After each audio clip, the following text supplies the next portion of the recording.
Bueno, muy bien. Entonces vamos a retomar por donde quedamos ayer.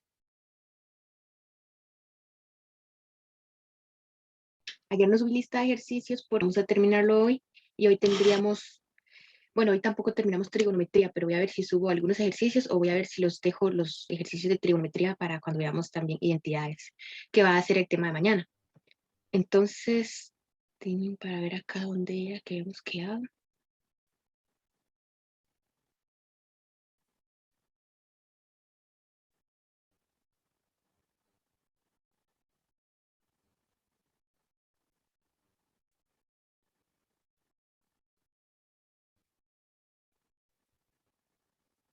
Resolvimos una ecuación, resolvimos esta otra ecuación exponencial y ahora vamos para la parte de simplificación. Entonces, simplificación de la siguiente expresión logarítmica. Entonces, la idea es que esto quede simplificado utilizando las propiedades de logaritmos. Entonces, ahora sí voy a empezar a escribir y de una vez les voy a ir como apuntando acá lo que son las propiedades que voy a ir utilizando para que recordemos, porque ayer las vimos, pero de ti yo me imagino que ya tal vez ya no están tan frescas. Ah, bueno, listo. Entonces, aquí las propiedades que voy a utilizar, en este caso, la primera propiedad, vamos a apuntarla por acá. La primera propiedad es que el logaritmo de base b, ¿verdad? De argumento a elevado a un exponente se puede escribir como el exponente a fuera del logaritmo, dejamos el logaritmo, la base y el argumento, así. Entonces vea que aquí este 4 sería como el n, ¿verdad? Y aquí no hay b porque es un logaritmo de base 10. Y recordar nada más que los logaritmos de base 10 no tienen, no les aparece, por decirlo así, lo que es la base. Entonces lo que vamos a hacer es que ya lo tenemos de esta forma y lo vamos a pasar de esta forma. Entonces eso es lo que vamos a hacer. Entonces lo vamos a hacer con todos. Entonces el logaritmo de a, vamos a ponerlo como, esto es igual a logaritmo de a la 4 más, en esta otra parte vamos a hacer exactamente lo mismo, logaritmo de 3a a la 2 menos logaritmo de a la 3 y esto elevado a la 2. Entonces, bueno, esto queda como logaritmo de a la 4 más logaritmo, este 2 lo voy a distribuir, ¿verdad? En los exponentes, entonces me queda de 3 a la 2 por a a la 2 menos logaritmo de, y este también lo distribuyo, pero como solo hay uno, entonces sería de a la 3 por 2, ¿verdad? Utilizando propiedades de potencias. Entonces me queda logaritmo de a la 4 más logaritmo de 9 a la 2 menos logaritmo de a la 6. Entonces aquí hasta el momento solo he utilizado esa propiedad. Ahora vamos a utilizar esta otra propiedad, que el logaritmo, igual voy a poner de una base ahí, de a por b es igual al logaritmo de esa misma base de a más logaritmo de esa misma base de b. Bueno, aquí en lugar de b voy a cambiarle la base, voy a cambiar el nombre a la base y voy a poner c para que no se repita ese b. Una base c, una base c y una base c, ahí como para que no se repita. Entonces aquí lo vamos a hacer, pero ya tenemos, vamos a partir de que está con la suma y lo vamos a pasar a una multiplicación. Entonces vea que aquí hay dos logaritmos sumándose, ¿verdad? Entonces eso es lo que lo vamos a unir. Entonces esto es el logaritmo, se mantiene la base y vamos a multiplicar los argumentos. Y bueno, y esto lo dejo aquí así por fuera, aquí no puedo hacer nada. Y entonces esto me queda logaritmo, multiplico lo que está adentro, el 9 no se multiplica con nadie, luego a la 4 por a la 2 es a la 6, sumamos exponentes nada más, menos logaritmo de a la 6. Luego vamos a utilizar esta otra propiedad, logaritmo de una base c de, en este caso de, es más, voy a poner, no le voy a poner base, pero ya ustedes saben que para no hacer, entonces logaritmo de una división va a ser logaritmo de a menos logaritmo de b. ¿verdad? Entonces aquí tengo logaritmo de algo menos logaritmo de otra cosa. Entonces eso lo puedo escribir como una división. Entonces pongo logaritmo y lo que es el logaritmo positivo va a ser mi denominador. Entonces aquí está. Y el que va negativo va a ser mi denominador. Entonces sería aquí, a la 6, el argumento. Luego vean que eso se puede cancelar. Entonces me queda 9 por a la 6 menos 6, ¿verdad? Aplicando propiedades. Entonces esto de una vez le queda logaritmo de 9. Entonces ya de eso de una vez le queda logaritmo de 9. Y aquí terminaría el ejercicio, ya que ya no se puede simplificar más, ¿verdad? De hecho ya logaritmo de 9 inclusive es un número. Es un número y ya les digo más o menos cuánto es. Logaritmo de 9 es aproximadamente 0.95 aproximadamente. Entonces, ahí está. Eso sería con respecto a simplificar logaritmos. Pero vamos a ver otro ejemplo. Entonces, aquí, cuando hacemos este tipo de ejercicios, lo importante es nada más identificar propiedades, sabernos las propiedades, ¿verdad? Y acá van a ver que viene siendo algo muy similar. Va a ser identificar propiedades y todas esas cosas. Entonces, esto va a ser igual a, vamos a utilizar la primer propiedad, ¿verdad? Que es este que está multiplicando adelante el logaritmo, lo vamos a pasar como exponente. En este caso solo quedaría ese, solo ese lo podemos pasar como exponente. Y esta expresión que está acá, 9a a la 2 menos 1, se puede factorizar. Entonces vean, esto me queda 2, bueno, perdón, lo voy a pasar acá, entonces esto es logaritmo de 3a menos 1 a la 2 más logaritmo de 3a más 1, aquí no puedo hacer nada, menos logaritmo de, de esta parte, de esta expresión, pero 9a a la 2 menos 1 se puede factorizar como 3a menos 1, 3a más 1, aplicando una diferencia de cuadrados, ¿verdad? Porque ese 9 usted lo puede ver como 3 a la 2. Entonces usted lo puede ver así. 3a a la 2 es 9a a la 2, ¿verdad? Si usted viene y distribuye ese 2. Entonces vea que es el cuadrado del primero, es decir, el primero sin el cuadrado que está ahí, menos la raíz del segundo, que es 1. Y luego igual el primero sin el cuadrado, más el último, ¿verdad? La raíz del último, pero positivo. Entonces esto lo voy a escribir así.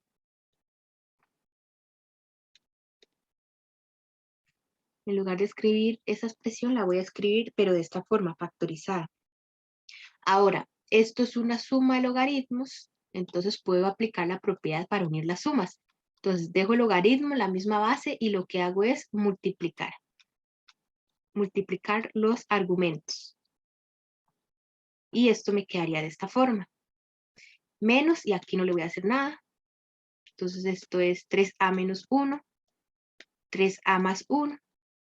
Y ahí está. Ahora, ojo, tengo una resta, entonces voy a utilizar el logaritmo de la división, ¿verdad? Entonces, como tengo una resta, voy a dejar el logaritmo igual, con la misma base, que en este caso es 10, y lo que me va a quedar adentro en el argumento de la división. Entonces, en el numerador voy a poner a mi primer argumento, el que acompaña el logaritmo positivo, y en mi denominador voy a poner a mi otro argumento, que en este caso sería este. Luego, esta expresión se puede cancelar, ¿verdad? Vea, este se va a cancelar con este. Este 3a menos 1, aquí hay 2 3a menos 1 y acá hay 1 3a menos 1, ¿verdad? Entonces, lo que me va a sobrevivir va a ser solo un 3a menos 1 al hacer esta cancelación. Y ese sería el resultado. Eso sería todo el resultado. Para ver, para ver algo acá. Ah, bueno, aquí hay otro. Aquí hay otro ejercicio. Entonces, vean este otro. Se ve como distinto, pero vamos a utilizar igual las mismas propiedades. Entonces, este 2 lo voy a pasar como exponente y este 2/3 también lo voy a pasar como exponente. Entonces, esto es logaritmo de x a la 3 y a la 2 elevado al cuadrado menos logaritmo de x a la 3 y a la 6 elevado a los 2/3. Luego este 2, bueno, estos exponentes, por decirlo así, los voy a distribuir. Entonces, en una división, un exponente lo que hace, lo distribuyo tanto en el numerador como en el denominador, ¿verdad? Menos logaritmo de, y en un producto los distribuyo por cada producto. Entonces x a la 3 por 2 tercios por y a la 6 por 2 tercios. Y vean que aquí nada más es venir y hacer esas multiplicaciones. Arriba me queda x a la 6 y abajo me queda y a la 4. Menos logaritmo de x a la, vean que esto se me cancela, me queda x a la 2 por, y 6 por 2 es 12 y 12 dividido entre 3 es 4. Ya la 4. Ahí está, y me queda esa parte. Luego tengo una resta, y recordar que si tengo una resta vamos a hacer una división. Entonces arriba me queda x a la 6 ya a la 4 sobre x a la 2 ya a la 4. Entonces es hacer exactamente lo mismo, ¿verdad?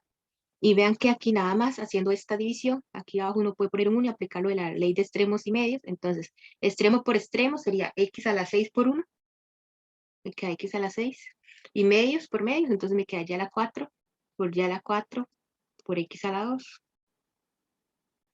Y esto es igual a logaritmo de este x a la 6 por x a la 2.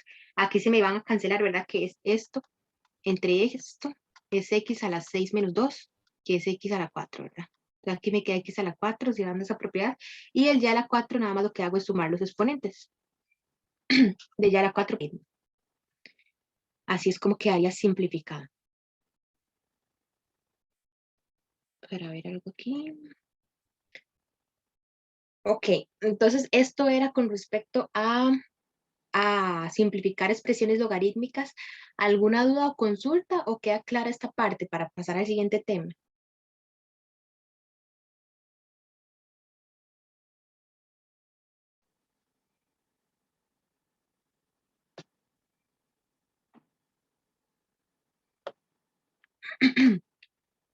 Ok, bueno, ok, listo, muchas gracias.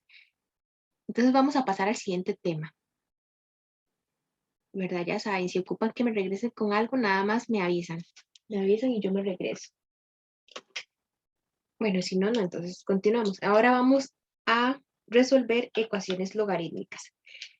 Vean que ya resolvimos ecuaciones exponenciales y ahora lo que vamos a resolver entonces son ecuaciones logarítmicas. Ahora, ¿por qué estuvimos simplificando expresiones logarítmicas? Porque para resolver ecuaciones logarítmicas vamos a necesitar simplificar. Denme un momentito nada más que estoy limpiando mis lentes. Ya. Entonces, aquí lo que voy a simplificar es este lado, el lado izquierdo, ¿verdad? Que aquí tengo una resta. Entonces voy a simplificarlo y recuerden que entonces esto es logaritmo natural y me va a quedar de x más 4 entre, bueno, aquí antes de hacer esta resta hay un paso, entonces vamos a poner entonces, esto es logaritmo natural de x más 4 menos logaritmo natural de 3 a la 2 es igual al logaritmo natural de x. Entonces, esto es igual, ahora sí puedo hacer el logaritmo de la división. Si tengo una resta, eso significa 3 a la 2 es 9, entonces de una vez voy a poner 9. Eso es igual al logaritmo de x. Luego, lo que uno hace es, por decirlo así, es como simplificar, como aquí queda logaritmo de algo igual al logaritmo de otra cosa. Entonces, como que ya no vamos a necesitar la parte de logaritmos y lo que me va a quedar es nada más lo que está dentro, los argumentos, igualar los argumentos. Esto porque la justificación de fondo, como les decía la vez pasada con exponenciales, es porque el logaritmo es una función inyectiva.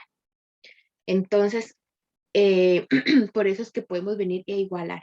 Aquí estamos diciendo el logaritmo de esta preimagen es igual al logaritmo de esta preimagen. Entonces las preimágenes tienen que ser iguales.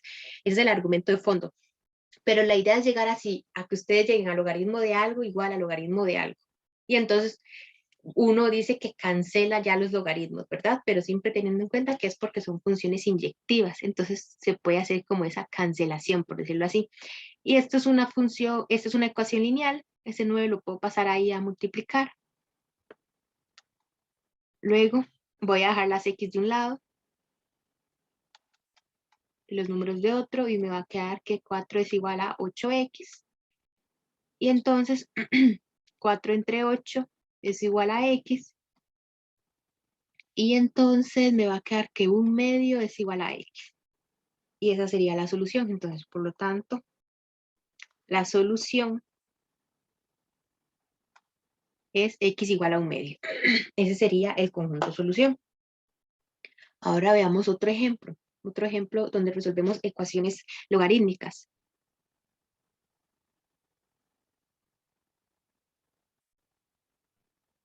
Determine la solución de las siguientes, bueno, estas ecuaciones logarítmicas. Entonces acá lo que voy a hacer es el logaritmo, vea que aquí lo que tengo es una división. Entonces de una vez, entonces, esto me queda logaritmo, conservo la base, ¿verdad? Y en el numerador pongo a 2x más 1 y en el denominador pongo a x más 7. Y dice que esto es igual a 1.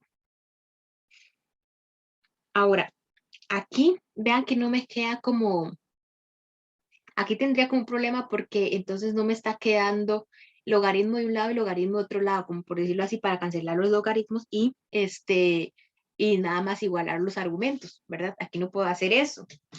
Entonces, lo que uno hace es recordar esta propiedad que nos dice que el logaritmo de base b y de argumento b es igual a 1. Eso es una propiedad. Entonces, en lugar de ese 1 que está ahí, como yo ocupo que aparezca un logaritmo, voy a usar esa propiedad y entonces vean, en lugar de 1 voy a escribir logaritmo de base b y con mismo argumento, ¿verdad? ¿Cuál es la base que me sirve? Entonces, aquí es lo que tengo que preguntarme. Vean que aquí tengo base 3.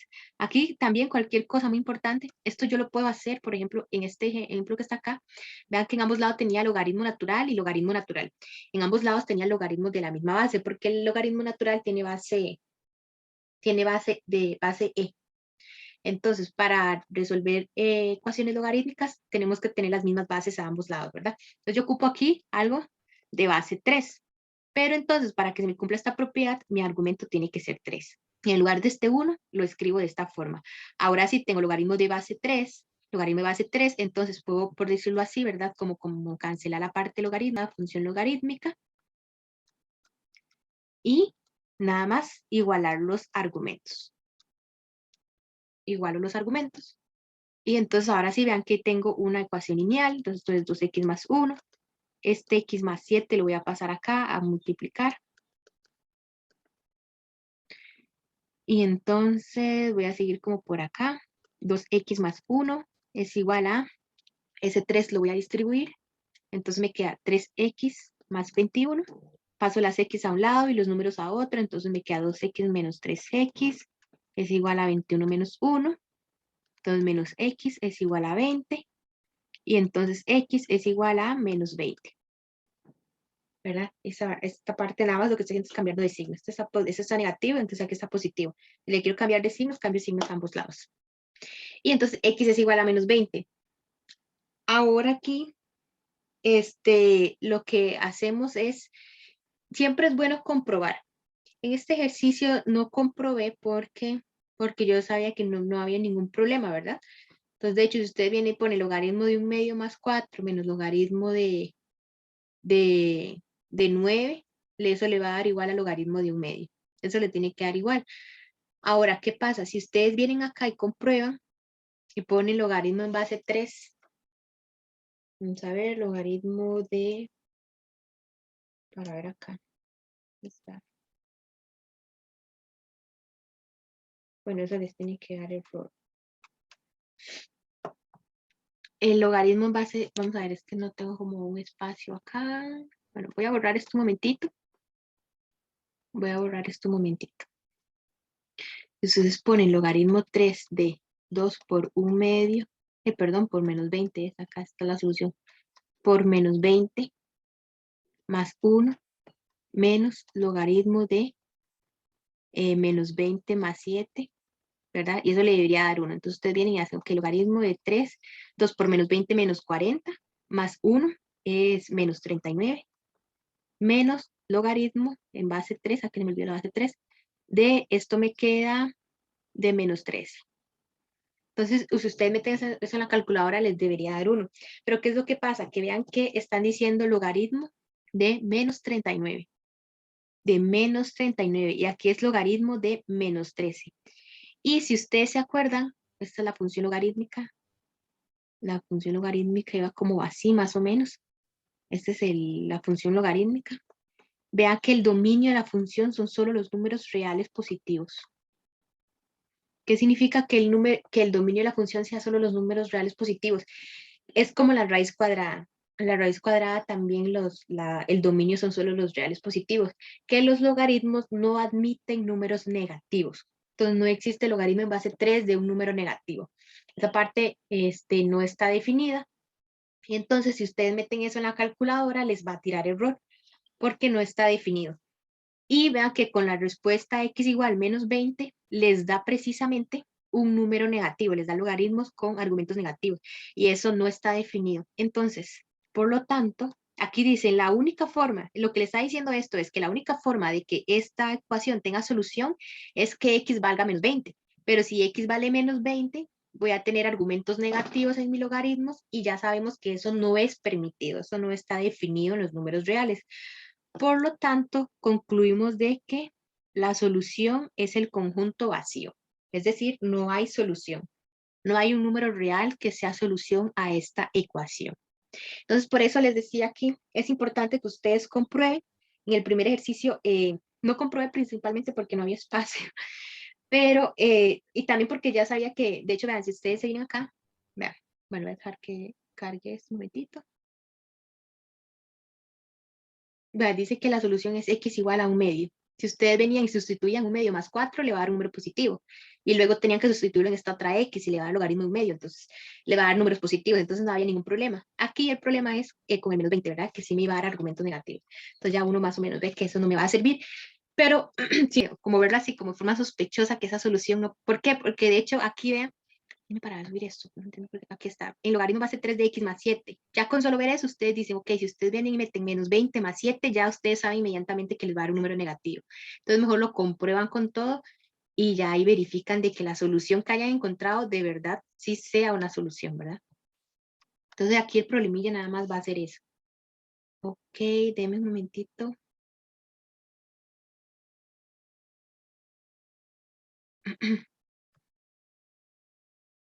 Un momentito que se cerró esto, pero ya lo abro de nuevo.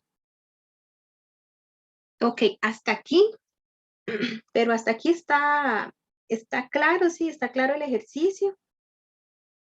¿O les gustaría ver otro ejemplo o cómo lo vieron por el momento? Ujú.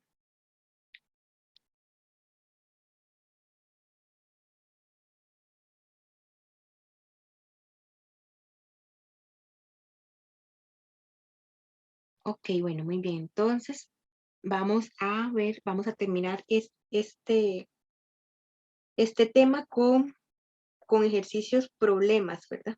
Con los famosos problemas de desarrollo. Entonces, vamos a ver un ejercicio que nos podría salir en desarrollo sobre función exponencial y logarítmica. Entonces, nada más denme un momentito para abrir el documento que se me cerró. Se me cerró así como de la nada. Entonces, denme un momentito nada más para abrirlo.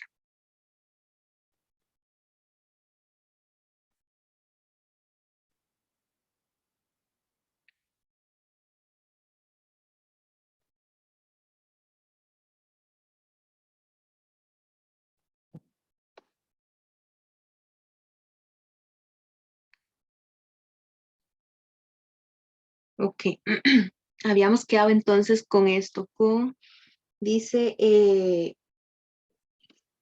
a ver algo. Bueno, vamos a resolver este ejercicio de ecuaciones exponenciales. Esto porque habíamos resuelto ejercicios de ecuaciones exponenciales, ¿verdad? Era como, acá están, ves que la idea era ponerlo todo como 3 a la algo, 3 a la algo, 3 a la algo, para que al final me quedara 3 a la, en este caso 5x más 3, igual a 3 a la 3x menos 3, y entonces decir por así, cancelar el 3, ¿verdad? Y nada más igualar los exponentes. Entonces eso era una forma de hacerlo, utilizando la inyectividad de la función exponencial, de nuevo. Entonces, pero resulta que hay casos donde no se puede hacer eso. El 6 no se puede expresar como una potencia de 2, ¿verdad? Si usted viene y ponen 2 a la 1 es 2, 2 a la 2 es 4. Luego 2 a la 3 es 8, entonces ya más bien me pasé de 6. Entonces aquí no hay forma que yo esto lo pueda expresar como 2 a la algo y nada más cancelar las bases e igualar los exponentes. Entonces en este caso lo que nos sirve es meter logaritmos a ambos lados. Ahora, ¿qué logaritmos metemos? Bueno, lo que vamos a meter es logaritmo de base 2. ¿Por qué? Ya van a ver, vean, logaritmo en base 2 de 6 va a ser igual a logaritmo en base 2 de 2 a la x más 7. ¿Verdad?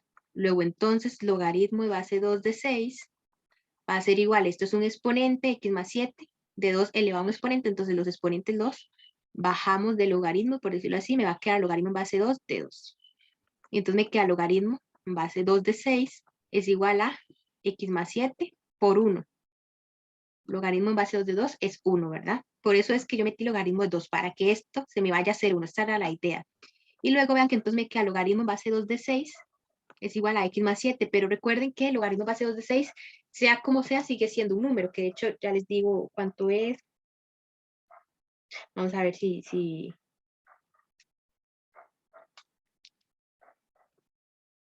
aquí está base 2 de 6, eso es aproximadamente 2.58, aproximadamente, es 2.58. Pero entonces en lugar de poner eso, 2.58, lo voy a seguir trabajando así. Y entonces aquí puedo despejar logaritmo base 2 de 6 menos 7 es igual a x. Despejo x. Vean que ya x está despejado, que eso es lo que buscamos cuando resolvemos ecuaciones.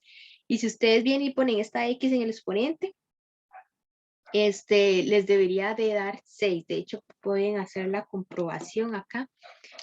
Voy a ponerla así. Comprobación. Entonces va a quedar 2 a la logaritmo en base 2 de 6 más 7 menos 7. Y eso le va a dar 2 logaritmo en base 2 de 6 y 7 menos 7 le da 0. Y eso es una propiedad 2 a la logaritmo de la misma base acá. Acá tengo esto. Si esto es igual a esto, entonces al final de cuentas como que dice como que uno cancela esto y le queda nada más lo que está en el argumento 6. Entonces vean que con esta solución sí llegan a lo que tenían que llegar. Sí es solución. Entonces ahí ustedes pueden hacer la comprobación para que les dé. Y por lo tanto, concluyen, por lo tanto el conjunto solución es esta. Este sería el conjunto solución.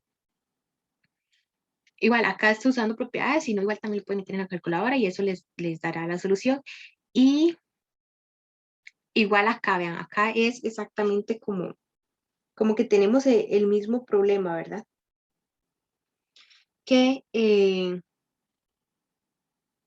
para ver algo.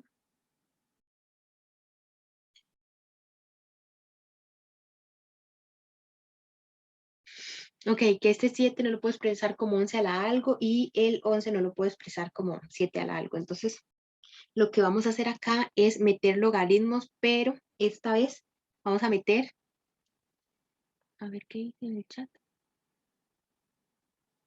Ah, hola, está bien, no se preocupe, tranquila. Hay cualquier cosa, ahorita la apunto en la lista.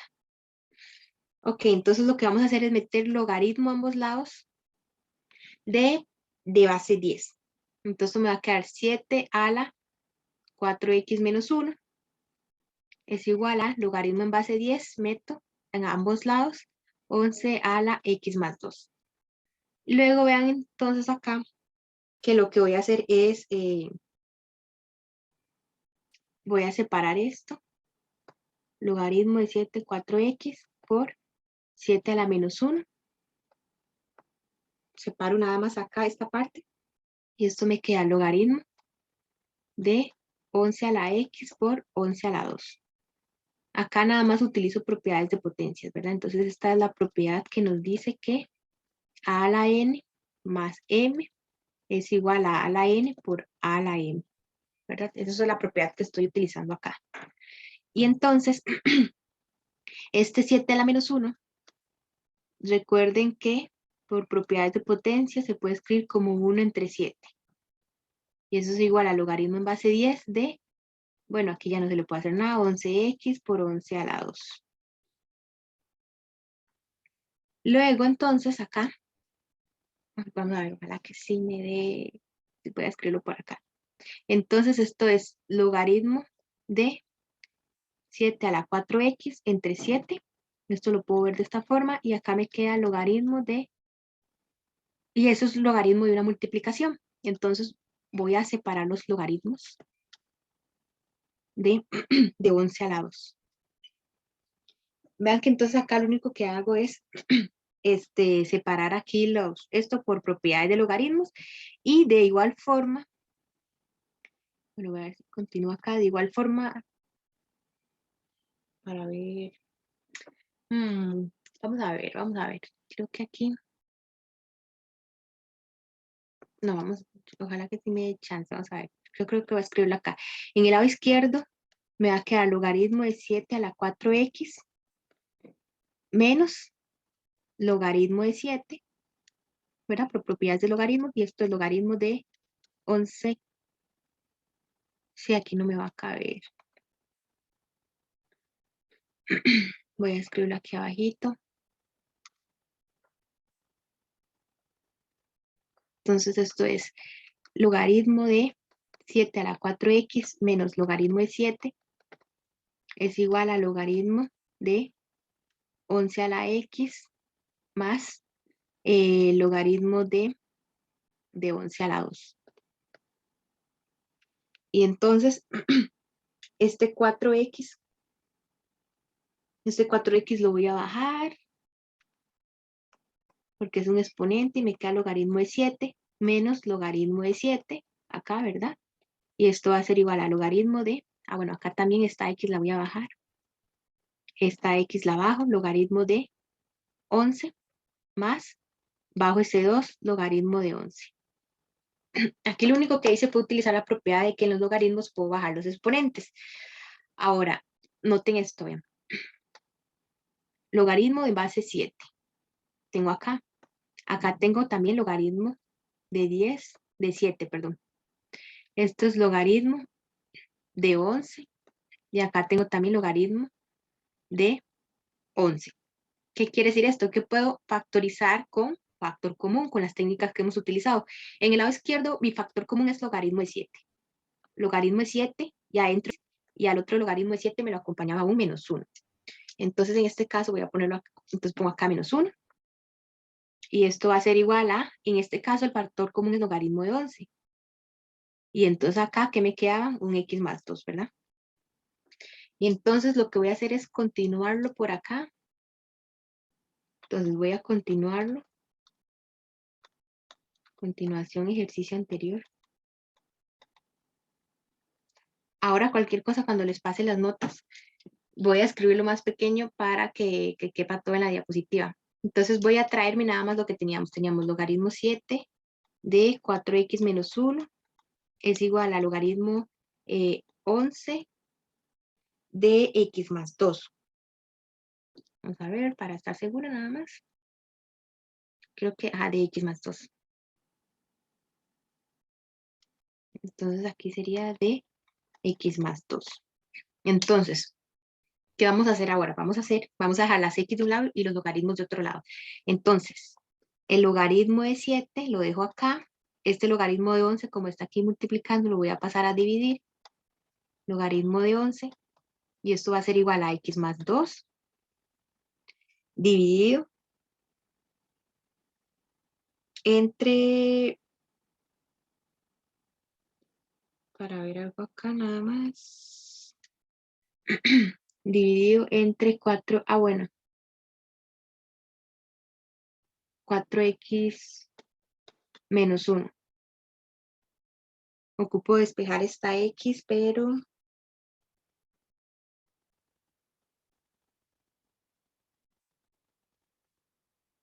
ok, entonces vean acá algo curioso. Acá estaba agrupando para despejarlo. Pero entonces, o sea, eso está bien, chicos, esto pasa, vean, yo esto lo estaba haciendo y cuando llegué acá me di cuenta que esta parte va a ser difícil de despejar, ¿verdad? Va a estar difícil de despejar. Entonces, ¿qué hacemos? ¿Qué hacemos cuando llegamos a algo? No significa que tal vez todo lo que hayamos hecho esté mal, sino que en algún momento factorizando algo, tomamos una decisión incorrecta. Entonces, tal vez en un momento no me sirve lo que lo que yo pensé que me podría servir acá. Entonces, en este caso, más bien, en lugar de sacar factor común, desde acá, en lugar de sacar factor común, lo que voy a hacer es esto, vean, para poder despejar esa X. Entonces, hasta aquí todo bien, ¿verdad? Hasta aquí habíamos llegado y aquí no pasa nada. Entonces, bueno, yo vi ahí la oportunidad de sacar factor común y saqué factor común. Y se puede hacer, pero tal vez no nos lleva a nada. Entonces, ahora voy a hacer otra cosa. Entonces, lo que voy a hacer es esto, vean. Los logaritmos que tienen X los voy a dejar del lado izquierdo y los logaritmos que tienen solo números, los que no tienen X los voy a dejar del lado derecho. Entonces 4X logaritmo de 7 lo voy a dejar aquí. 4X logaritmo de 7 lo dejo acá. Ahora me voy a traer a este, X logaritmo de 11. Entonces me lo voy a traer, está positivo el otro lado, me lo voy a traer lo negativo, ¿verdad? Entonces es menos X logaritmo de 11. Y esto va a ser igual a, bueno, a lo que ya tenía acá, 2 logaritmo de 11, 2 logaritmo de 11, y por acá tenía por acá aún menos logaritmo de 7, entonces me lo voy a llevar del otro lado, positivo, ¿verdad? Más logaritmo de 7. Y nada más es haciendo esto. Ahora, aquí sí voy a sacar factor común a X. Me va a quedar X, porque aquí lo que tengo más bien en común va a ser nada más a la X, ¿verdad? Esto es lo único que tengo en común. Entonces esto es X y aquí adentro voy a dejar todo lo que me sobra, menos logaritmo de 11.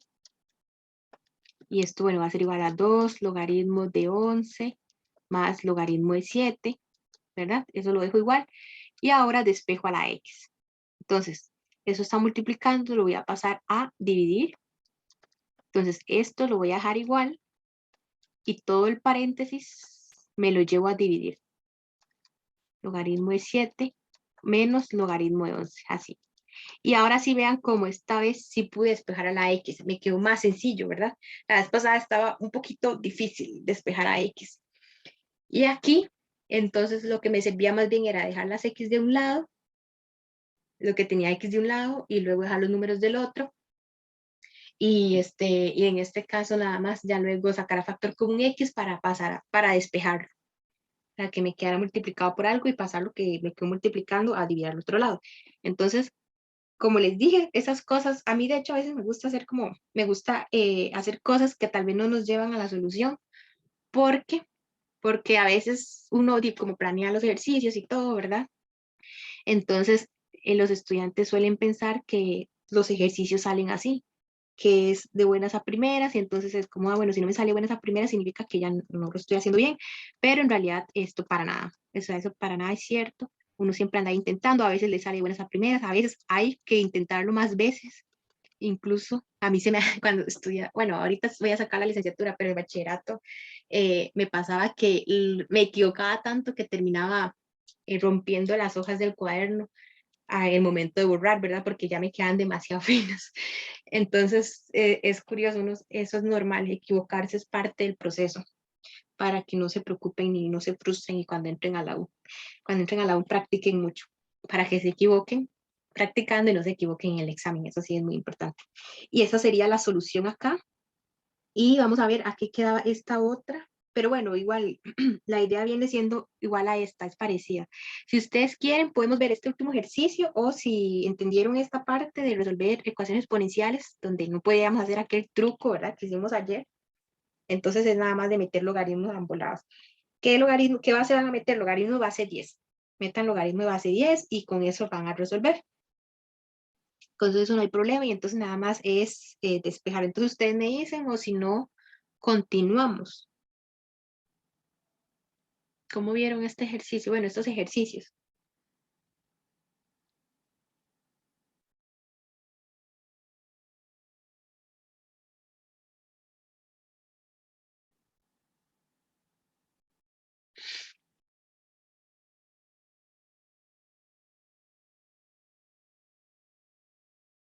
Bueno, pero sí los entendieron.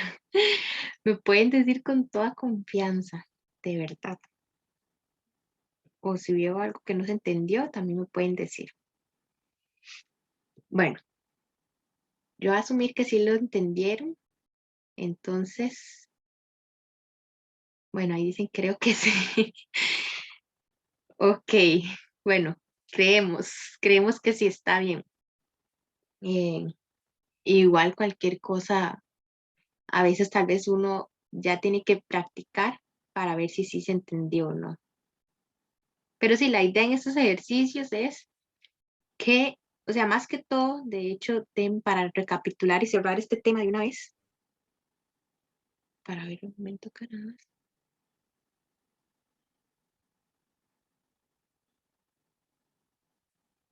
Ok, ahí está. En estos, cuando ven ecuaciones así exponenciales, donde usted, este 7 y este 11 no tienen nada que ver, ¿verdad? O sea, usted no lo puede expresar como un 7 a la algo y este 11 a la algo, o también lo pueden ver así cuando son primos relativos, ¿verdad? De hecho, 7 y el 11 no tienen divisores en común. Entonces ahí ya ustedes, de una vez, una técnica es que metan logaritmo de base 10 a ambos lados y resuelvan. Esta es la diferencia entre esta ecuación exponencial que estamos resolviendo y la que estábamos resolviendo ayer, porque vean que en esta tiene un 9, bueno, un tercio que ustedes lo deberían de ver como 3 a la menos 1, el 27, entonces usted dice, ok, 9 tiene tercera, 27 tiene tercera, el 3 tiene tercera, este un tercio viéndolo como 3 a la menos 1, ustedes lo pueden ver como un 3 a la algo, hay forma de verlo. Entonces ustedes lo podían trabajar así. En el caso de que no, como el 7 y el 11, que ya definitivamente no tenían nada en común, entonces es cuando ustedes hacen este toque, por decirlo así, de meter logaritmo base 10 a ambos lados.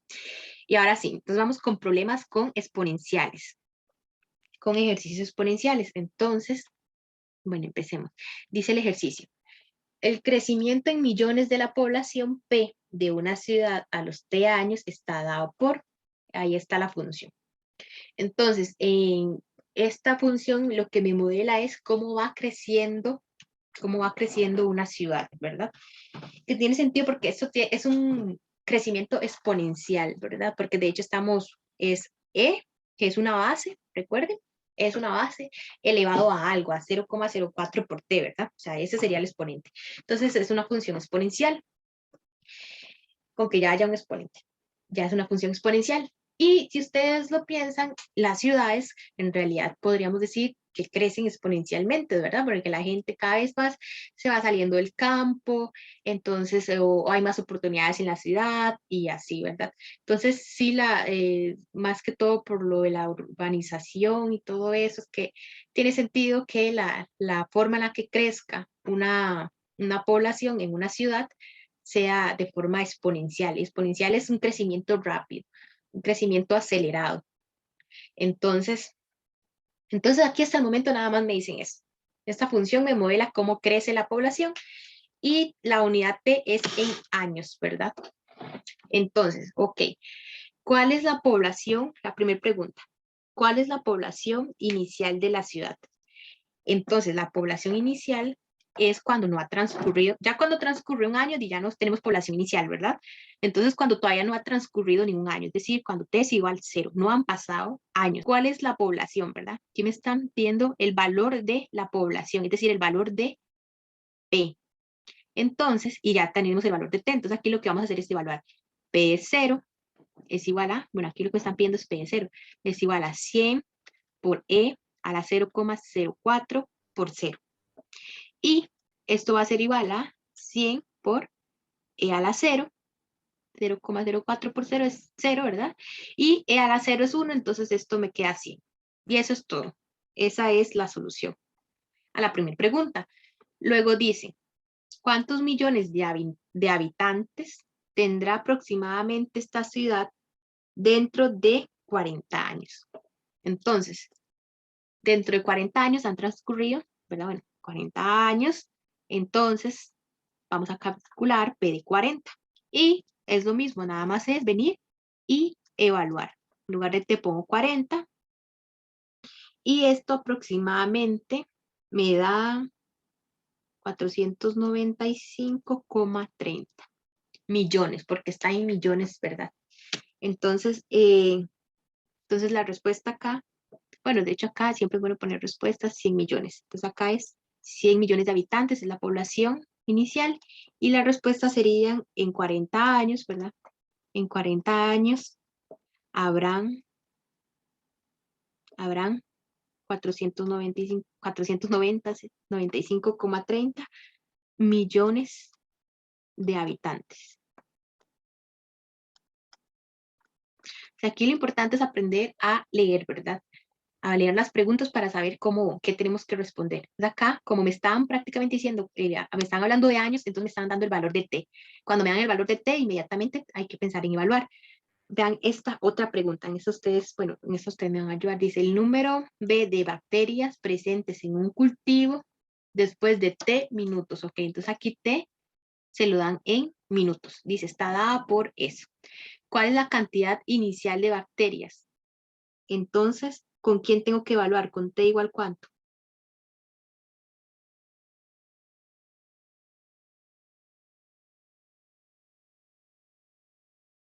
Cero.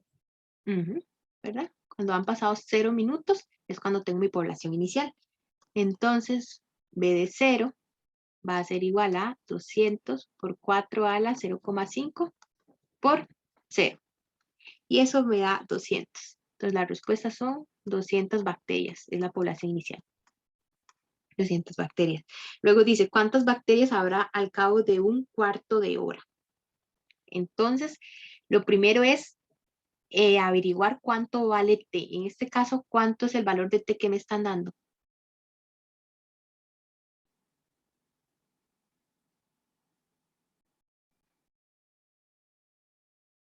Vean que T usted lo tienen que meter en minutos. Entonces, yo ocupo que usted me diga el valor de T, bueno, que ustedes me digan el valor de T en minutos. Pero lo que me están diciendo es, ¿sí? 15 minutos. En 15 minutos o un cuarto de hora, dicen que son 15 minutos. ¿Están seguros? Sí, de hecho sí, está correcto. Está correcto. Sí, sí, tienen razón, es que en 15 minutos. Yo me estaba equivocando. Estaba pensando en otra cosa, pero no. Son 15 minutos. Muy bien. Entonces, entonces en lugar de venir y decir P de un cuarto, vean que eso es una pregunta trampa. En lugar de decir P de un cuarto, tenemos que decir B de 15. P, estaba con P, ¿verdad? Es B. B de 15. Y entonces aquí nada más es 200 por 4 a la 0,5 por 15. Y eso ya les digo cuánto da. Eso da 200 por 5 por 15.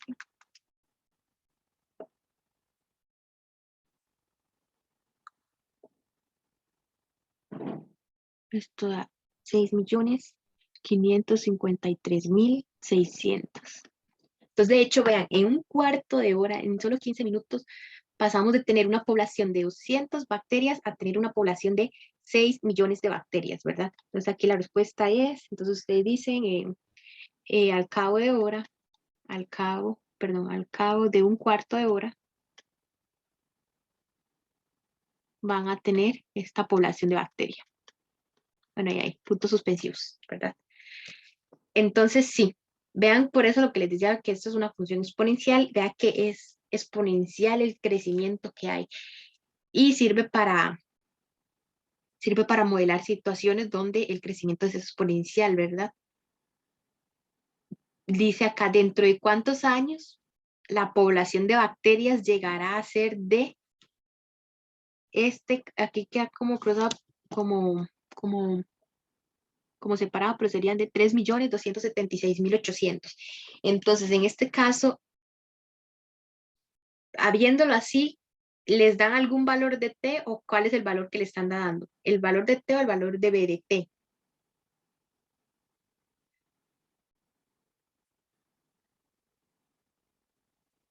¿Qué ocupan averiguar ustedes? ¿El valor de T o el valor de B de T?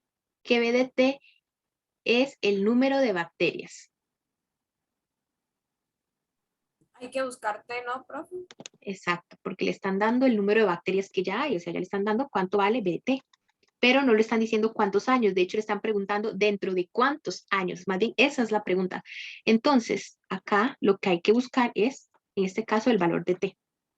Pero por dicha ya sabemos resolver ecuaciones exponenciales, entonces lo único que voy a hacer es, voy a pasar ese 200 a dividir para que me quede así, 0,5 por T. Y eso me va a quedar 3.276.800 dividido entre 200, me da 16.000. Entonces, 16.384 va a ser igual a 4 a la 0,5 por t. Ahora ese 16.384, ¿será que uno puede expresarlo como 4 a la algo, verdad? Como para no meter logaritmos a ambos lados o algo así. Entonces uno dice, si eso yo lo puedo expresar como 4 a la algo, se me facilita la vida. ¿Cómo pueden hacer eso ustedes? Para un tip, ustedes meten en la calculadora 16.384 y lo dividen entre 4. Si les da un número entero, entonces continúen. Ahora divídalo, vean, si yo los divido entre 4, vayan haciéndolo ustedes también, les va a dar 4.096, les da un número entero. Ahora divídanlo entre 4 a la 2, les da 1.024, les sigue dando un número entero. Siguen probando. Lo dividen entre 4 a la 3, les da 256. O sea, les dio un número entero, siguen probando. Lo dividen entre 4 a la 4, le da 64. Va muy bien. Lo dividen entre 4 a la 5, les da 16. Ahora, y digamos, bueno, entre 4 a la 6 les da 4. Y luego si lo dividen entre 4 a la 7 les da 1. De hecho, les voy a pasar ahí la foto por Telegram. Entonces ustedes lo van dividiendo entre potencias de 4. Y si van dividiendo y dividiendo y les al final les termina dando números, le termina dando un número enteros, entonces lo sigue dividiendo hasta llegar a 1. Y eso significa que en realidad sí se puede escribir como una potencia. Eso significa que sí se puede escribir como una potencia, que en este caso se puede escribir como una potencia de 4. Entonces, porque, ¿verdad? Porque es muy difícil saber que, la verdad, es muy difícil saber que 16.384 se puede escribir como 4 a la 7. O sea, yo no sé, pero yo no sabía eso. Entonces uno va ahí como probando si se puede dividir entre potencias hasta llegar a 1. Y eso significa que sí lo puede escribir como 4 a la algo. Entonces esto se puede escribir como 4 a la 7. Y esto me queda 4 a la 0,5 por t. Entonces, de hecho, aquí ustedes lo pueden hacer así, 16.384, entonces usted le dice, le saco cuarta, y aquí le da un número, le saco cuarta de nuevo, le da otro número, le saco cuarta y hasta aquí, y ahí sigue, ¿verdad? Pero eso es hacer lo mismo como si lo va dividiendo en la calculadora, lo va dividiendo primero por una potencia de 4, le da un número entero, continúa, le da otro número entero, continúa, subiéndole el esfuerzo. Entonces ahora, como ya lo tengo expresado como 4 a la algo, entonces utilizamos la inyectividad de la función bases, y me va a quedar 7 es igual a 0.5 por t. 7 es igual a 0.5, es un medio, lo voy a escribir de esta forma. El 2 lo paso acá a multiplicar y me va a quedar 14 es igual a t. Y entonces, acá, por lo tanto, la respuesta sería, ¿dentro de cuántos años la población de bacterias llegará a ser de 3.276.000? Entonces, ustedes ponen dentro, perdón, bueno, aquí hay un error, vean, ¿dentro de cuántos minutos sería, verdad? Minutos, porque t representa minutos. Dentro de 14 minutos. Dentro de 14 minutos sería, ¿verdad? Esa sería la solución ahí. Y es que sí, o sea, esa parte de que hay un error, porque véanlo cuando uno se da cuenta de esas cosillas. Arriba dice que en 15 minutos o en cuarto de hora vamos a tener 6.553.600 bacterias. Y aquí abajo me están diciendo que en 14 años voy a tener apenas 3 millones. Entonces como que uno dice, no calza. Y además ustedes piensan que pueden pensar como, bueno, pero es que las bacterias de hecho se reproducen muy rápido. Entonces, por eso es, aquí años, más bien era minutos lo que querían preguntar. Entonces ahí se fue esa palabrilla, pero bueno, entonces son minutos, ¿verdad? Tiene sentido. Entonces, si ven, 14 minutos, tengo 3.276.800 y en un minuto más tengo 6.553.600. Entonces, vean lo exponencial que es el crecimiento de esto, ¿verdad? Es muy, muy grande, crece muy rápido. En un minuto casi que más de 3 millones crecieron, o sea, se duplicó y un poco más. Y bueno, y eso sería todo con respecto al tema de funciones exponenciales y logarítmicas. ¿Alguna duda o consulta o cómo vieron esto último?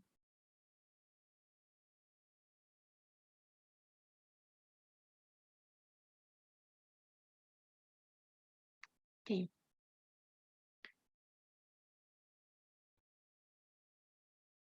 Bueno, entonces vamos a dejarlo por acá.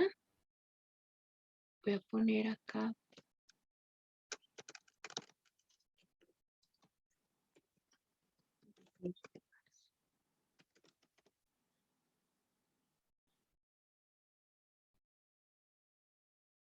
Ok, bueno, qué dicha. Qué bueno que la hayan entendido. Ahora entonces vamos a pasar al tema de, denme para dejar de compartir un momento, vamos a pasar al tema de trigonometría. ¿Alguno de ustedes por casualidad saben o recuerdan algo del cole o de algún otro lado sobre trigonometría? ¿Les suena algo? Yo tengo entendido que ya no se ve en el colegio, pero no sé. Ustedes son los que saben más que yo sobre eso.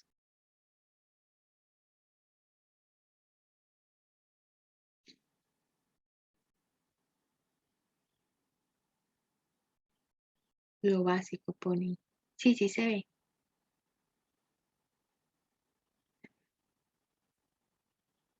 Ok. Pues estoy seguro que sí lo vi. Ajá, sí lo vio. ¿Y vio ecuaciones trigonométricas o hasta qué parte vio? Vio el círculo y esas cosas. Entidades trigonométricas, me imagino. El círculo sí lo vi, Ujú. pero digamos, cos, seno y esas cosas. Ajá. Ujú. Más bien para hacer eso, a veces usaba un método ahí que era como Socatoa o algo así. Sí. Sí, yo me acuerdo. Yo me lo aprendí con Coca y pero sí, sí, de hecho. Sí, Socatoa. Algunos compañeros lo aprendieron con eso. Ok. Sí, es que en realidad antes se veía más. Antes se veía más, pero cuando metieron estadística, sí, tal vez sí lo siguieron viendo, pero tal vez lo dejaron en lo básico. Pero entonces nosotros no es que nos vamos a meter a verlo como, decirlo así, a profundidad o algo así, sino que lo que vamos a ver es lo básico y ver algunas cosas importantes porque ustedes ya en precálculo y también luego en cálculo lo van a necesitar mucho para cálculo de límites, incluso bueno, para todo, pero principalmente, sí, en derivación también, pero principalmente, no es que en todo, la verdad es que sí, en todo lo utilizan, en cálculo se utiliza mucho, pero no es que lo vean en cálculo, sino que tienen que saber manejar prácticamente, o lo más importante, identidades trigonométricas. Y en precálculo también van a ver lo que es trigonometría, tal vez como un poquito más formal y todo. Bueno, también porque van a tener, ¿verdad? Todo un semestre, no 3 semanas como acá. Entonces nosotros lo que vamos a ver es como las bases para que ustedes lleguen a precálculo, en este caso, para que lleguen a precálculo como no partiendo desde cero, ¿verdad? Aunque por supuesto ustedes saben algo de esto y eso es bueno. Entonces ven, preliminares de trigonometría, este va a ser el tema. Entonces, lo principal, vamos a ver cosas principales. Primero, ¿qué es un ángulo? Bueno, un ángulo es la unión de dos rayos, ¿verdad? Aquí tengo mi ángulo alfa. Se denota así, puede notar con los puntos, los vértices, ABC, 2 puntos, entonces ahí también se puede notar. Ok, ahí está esa parte. Luego dice trigonometría de triángulos rectángulos. Esto es lo que decía el compañero de Socatoa. Yo esto me lo aprendí así, la verdad. Coca. Eso me lo aprendí así, entonces es el seno, esto es el seno, esto es el coseno, que me falta una C, y este es el tangente.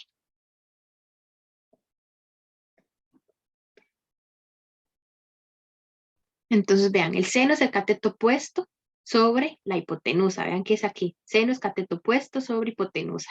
El coseno es el cateto adyacente sobre la hipotenusa, cateto adyacente sobre la hipotenusa. Aquí en esta parte más bien llega hasta acá. Este es el coseno. Y el tangente sería cateto opuesto sobre cateto adyacente. ¿Qué es esto? Es una forma de aprendérselo. Entonces, vamos a ubicar primero al ángulo. Este es el ángulo alfa, ¿verdad? Con el que estamos diciendo seno de alfa, coseno de alfa y tangente de alfa. Cateto opuesto precisamente es el que está opuesto. La hipotenusa es el lado que está frente al ángulo rectángulo. Y el cateto adyacente es el que queda precisamente adyacente al ángulo, ¿verdad? Hacia la par.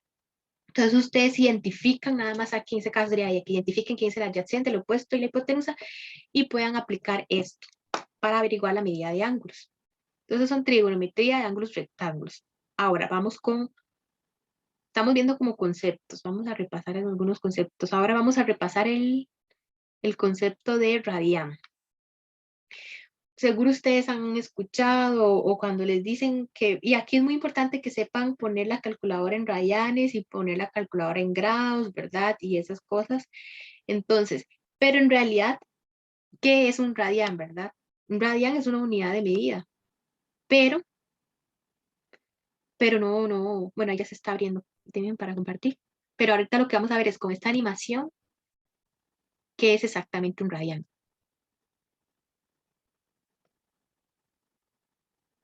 Vean, es un círculo de radio R, agarramos el radio, como que lo doblamos para que se ajuste al círculo y vean cómo lo medimos. Un radián, tenemos 2 radianes, 3 radianes y me sobra un pedacito al que le llamamos pi.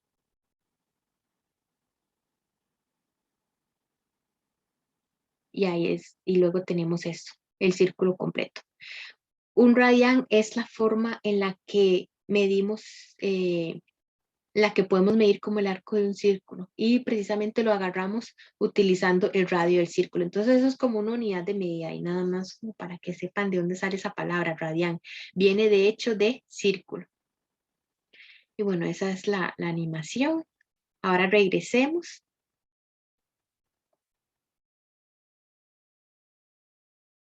Regresemos acá. Ahora, muy importante, algo que tenemos que aprender es a convertir de radianes a grados y también de grados a radianes, ¿verdad?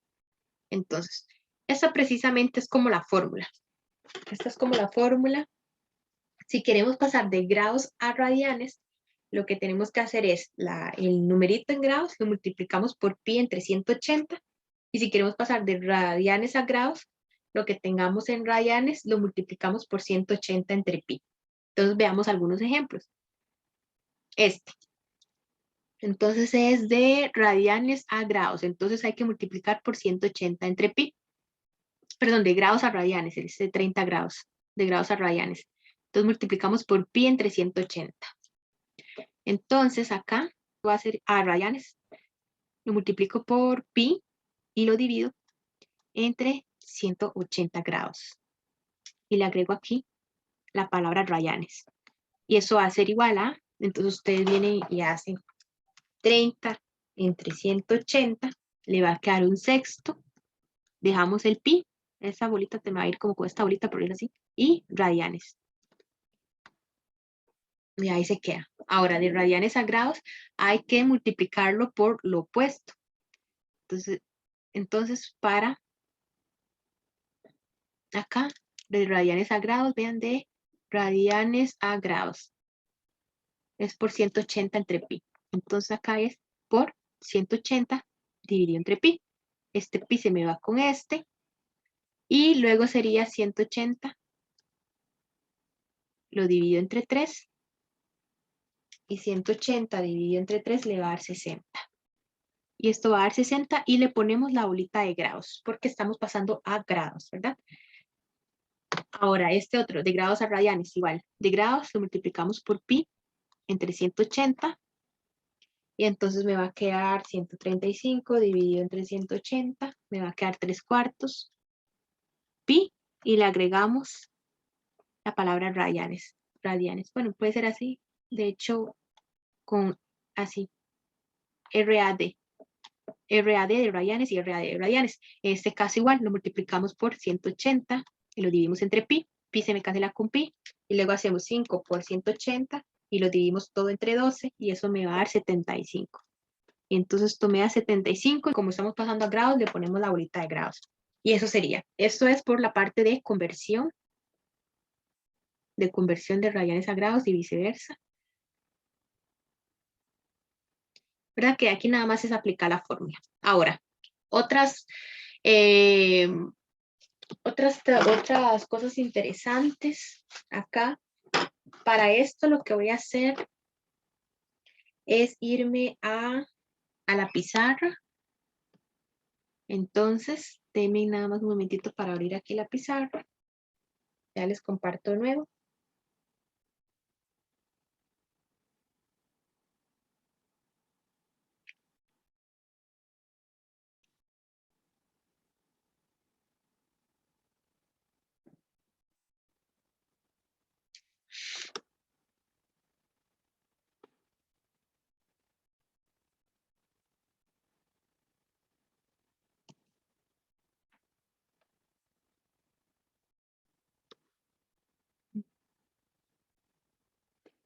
Ok. Entonces, voy a poner aquí nada más la fecha. Este es el tema, nociones básicas sobre trigonometría. Nociones básicas sobre trigonometría. Ok, entonces vamos a pasar, habíamos quedado con conversión, entonces ahora vamos a ver ángulos cuadrantales.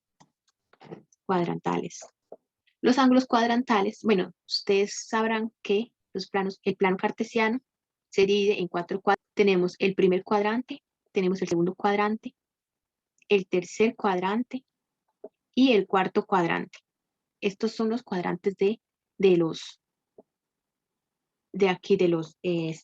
plano cartesiano.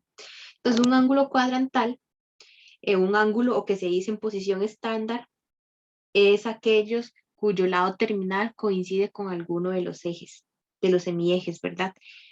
Entonces voy a poner un ejemplo. Entonces, digamos que acá hay un ángulo, es un ángulo cuadrantal. Este es el lado principal, el inicial.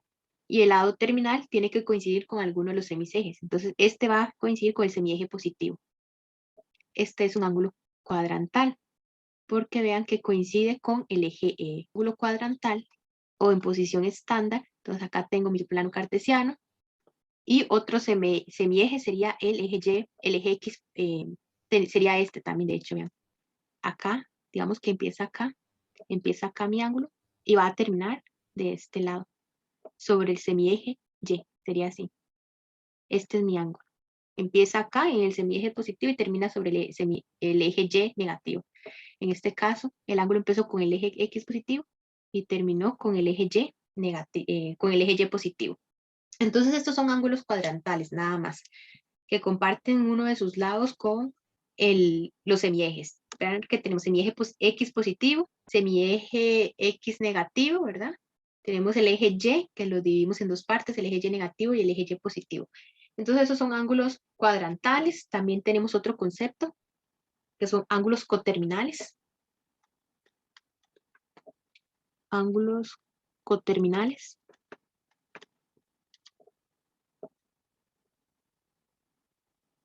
Ángulos coterminales. Entonces dice, estos dos o más ángulos en posición estándar son coterminales, sí, solo si poseen el mismo terminal. Bueno, entonces son coterminales si poseen el mismo terminal, si el lado final del ángulo son iguales. Entonces vamos a poner algunos ejemplos, vean. Tengo por acá acá tengo mi eje, mi plano cartesiano, ¿verdad? Por decirlo así, este es mi plano cartesiano. Y resulta que tengo aquí un ángulo que mide 40 grados. Yo creo que hace 40 grados. Acá está. Eso es un ángulo que mide 40 grados. Bueno, mide como 45 más bien. Esto mide 45 grados. Y resulta que bueno, este es uno. Voy a ponerle otro color para que se note. Ahora resulta que vamos a dibujar otro ángulo que empieza a terminar acá. Pero en realidad pareciera que es el mismo, pero este ángulo va a venir de este, para ver algo.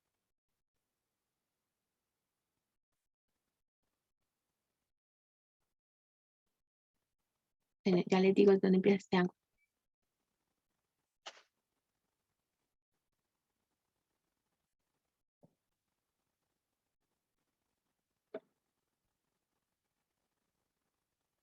Ya, voy a hacerlo acá. Voy a dibujar primero el ángulo y termina acá. Entonces vean acá la diferencia entre estos. Este de 45 grados es un ángulo que es solo este pedacito que está acá, ¿verdad?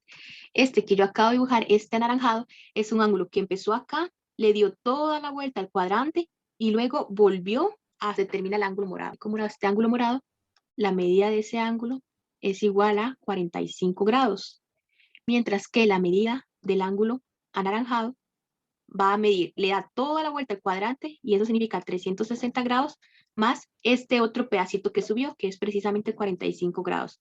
Entonces, este es un ángulo que mide 405 grados. Que mide 405 grados. Entonces, gráficamente parecieran los mismos, parecen los mismos, pero ya, sí, pero puede ser que se los den así, que digan, ok, este es un ángulo de 45 grados y este es un ángulo de 45 grados. Entonces, son distintos porque usted dice, ok, valen distinto, ¿verdad? Uno pensaría eso, pero si usted lo grafica en el plano cartesiano, resulta que prácticamente vienen siendo muy similares, de hecho. Y si no se dibuja como todo el círculo así, pareciera como si fuera el mismo ángulo, ¿verdad? Entonces, ese sería un ejemplo de ángulos coterminales. Y vamos a ver luego qué sigue.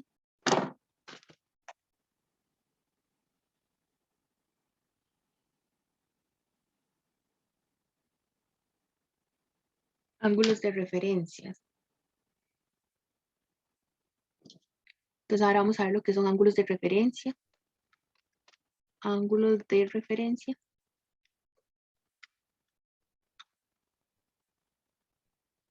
Ok. Ahora sí, los ángulos de referencia dice que da un ángulo alfa en posición estándar no cuadrantal. Su ángulo de referencia es el ángulo positivo formado por el lado terminal de alfa y un semieje X. Ok, entonces esto prácticamente es así. Entonces igual voy a hacer ejemplos. Tengo aquí, entonces tengo acá un ángulo en el primer cuadrante, que sería este que está acá. Está muy grueso, para. Okay. Entonces acá tengo a un ángulo, sería este, y digamos que este ángulo mide 45 grados, también, no sé. Entonces, el ángulo de referencia en un ángulo que está en el primer cuadrante es precisamente, no sé, alfa. Entonces, el ángulo de referencia, bueno, así, de alfa es alfa precisamente. Porque el ángulo de referencia es un ángulo que se forma, es el ángulo formado por el lado terminal de alfa y un semieje de X. Recuerden que en X tenemos dos semiejes. Este es todo el eje, el semieje X positivo y el semieje X negativo. Entonces es un ángulo que se forma con el lado terminal, que sería este, y, bueno, el lado coterminal, y un semieje X, que en este caso es este mismo, ¿verdad? Entonces ahí ya no tendría como que hacerle nada. Y ahora vamos a ver qué pasa si estamos en otros cuadrantes. Entonces, el primer cuadrante es nada más tomar el mismo ángulo de referencia. Vamos a ver ahora qué pasa si estamos en el segundo cuadrante. Entonces, voy a hacer el plano cartesiano. Vamos a hacer el plano cartesiano. Y entonces acá, digamos que mi ángulo me tiene que quedar en el segundo cuadrante. Estamos en el caso de estar en el segundo cuadrante acá. Entonces, supongamos que mi ángulo, ¿verdad? Va a empezar como acá. Va a empezar como acá y, bueno, esto debería estar sobre el eje X. Ok, acá. Y termina acá, ¿verdad? Está en el segundo cuadrante porque termina en el segundo cuadrante. Entonces, este es el ángulo. Y digamos que este ángulo mide 120 grados, digamos. Y llamémosle beta. Ese es el ángulo. Entonces, acá el ángulo de referencia va a ser el que se hace tomando en cuenta el lado terminal del ángulo, que sería este que está acá en el segundo cuadrante, y uniéndolo con un semieje X, con un semieje de X, ¿verdad? Que en este caso vamos a agarrar este. Entonces, el ángulo beta prima le voy a poner, sería el ángulo de referencia beta.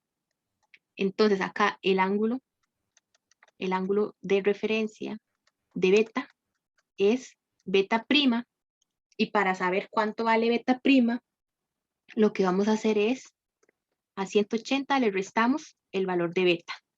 Es decir, sería 180 menos 120, y eso le va a dar 60 grados.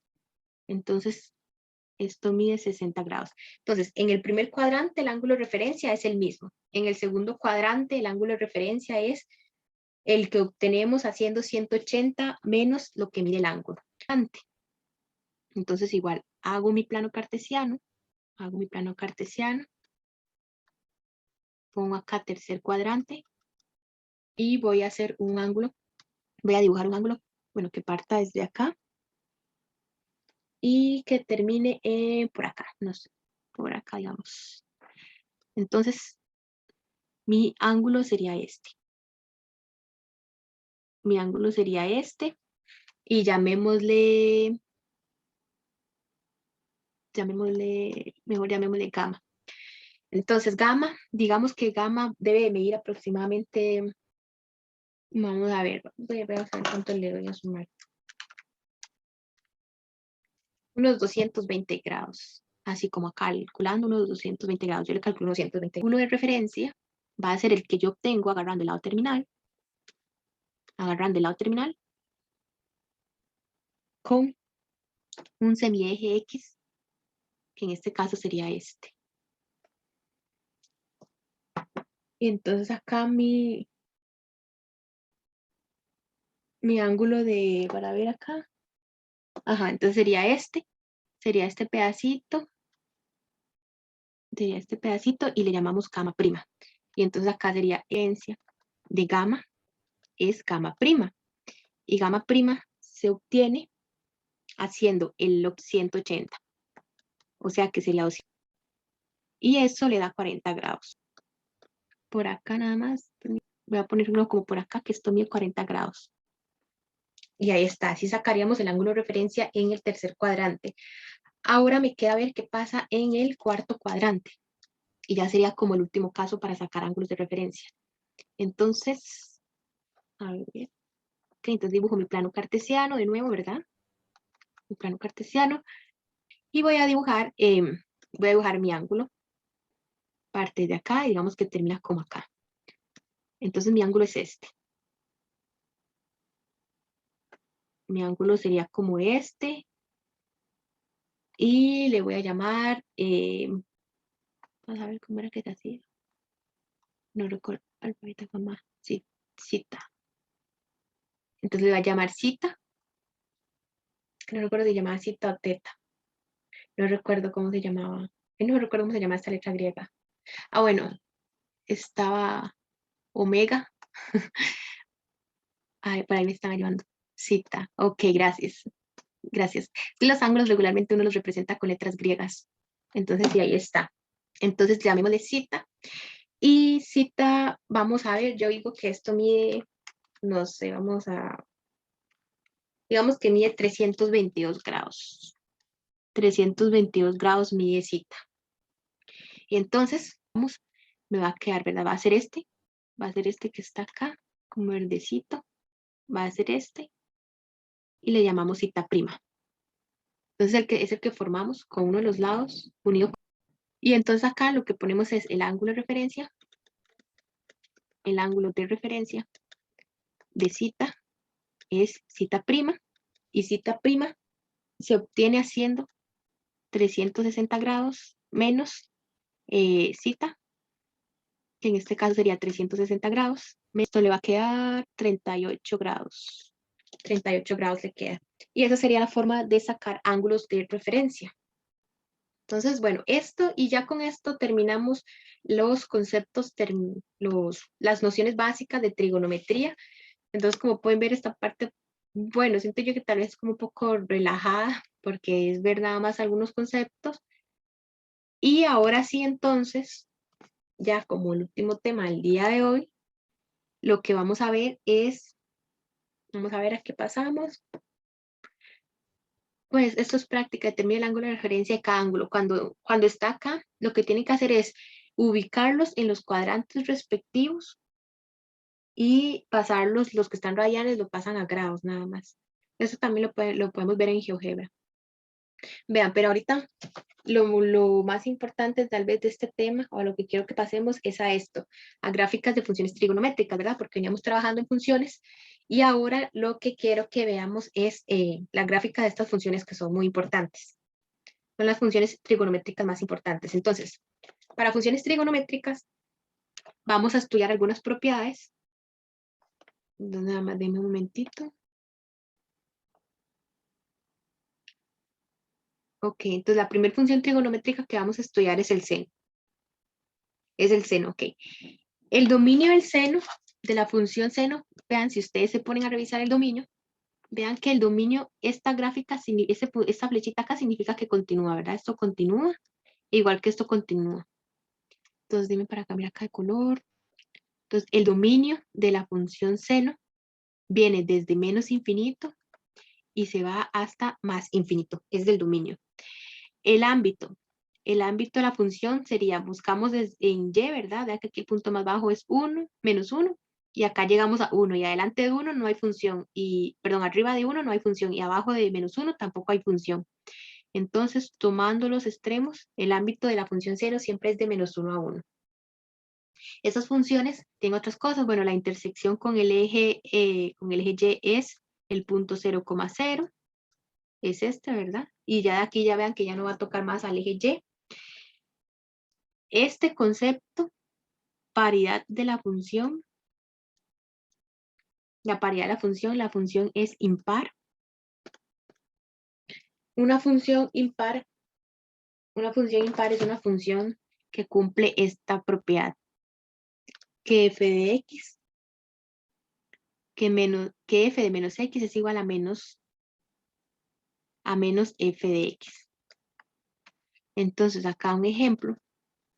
Si ustedes ponen seno de, vamos a ver por acá. Para buscar un valor de pi medios. Si ustedes ponen seno de menos pi medios, ya les digo cuánto le da esa. Seno de menos pi medios. Bueno, recordar igual tener la calculadora en radianes. Acá de una vez, inmediatamente pasamos la calculadora a radianes. Eso es muy importante. Entonces, seno de menos pi medios me da menos 1. Y ahora eso debería ser igual a menos seno de pi medios. O sea, esto debería ser igual a menos seno de pi medios. ¿Verdad? Y seno de pi medios te da 1. Seno de pi medios te da 1. Entonces menos. Y seno de pi medios te da 1, entonces te da menos 1. Entonces seno de menos x me da menos seno de x. Esto es lo que se conoce como una función impar. ¿Qué más? A ver, ¿cuál es el valor mínimo de esta función? ¿Quién es el valor mínimo de esta función? El valor mínimo y el valor máximo.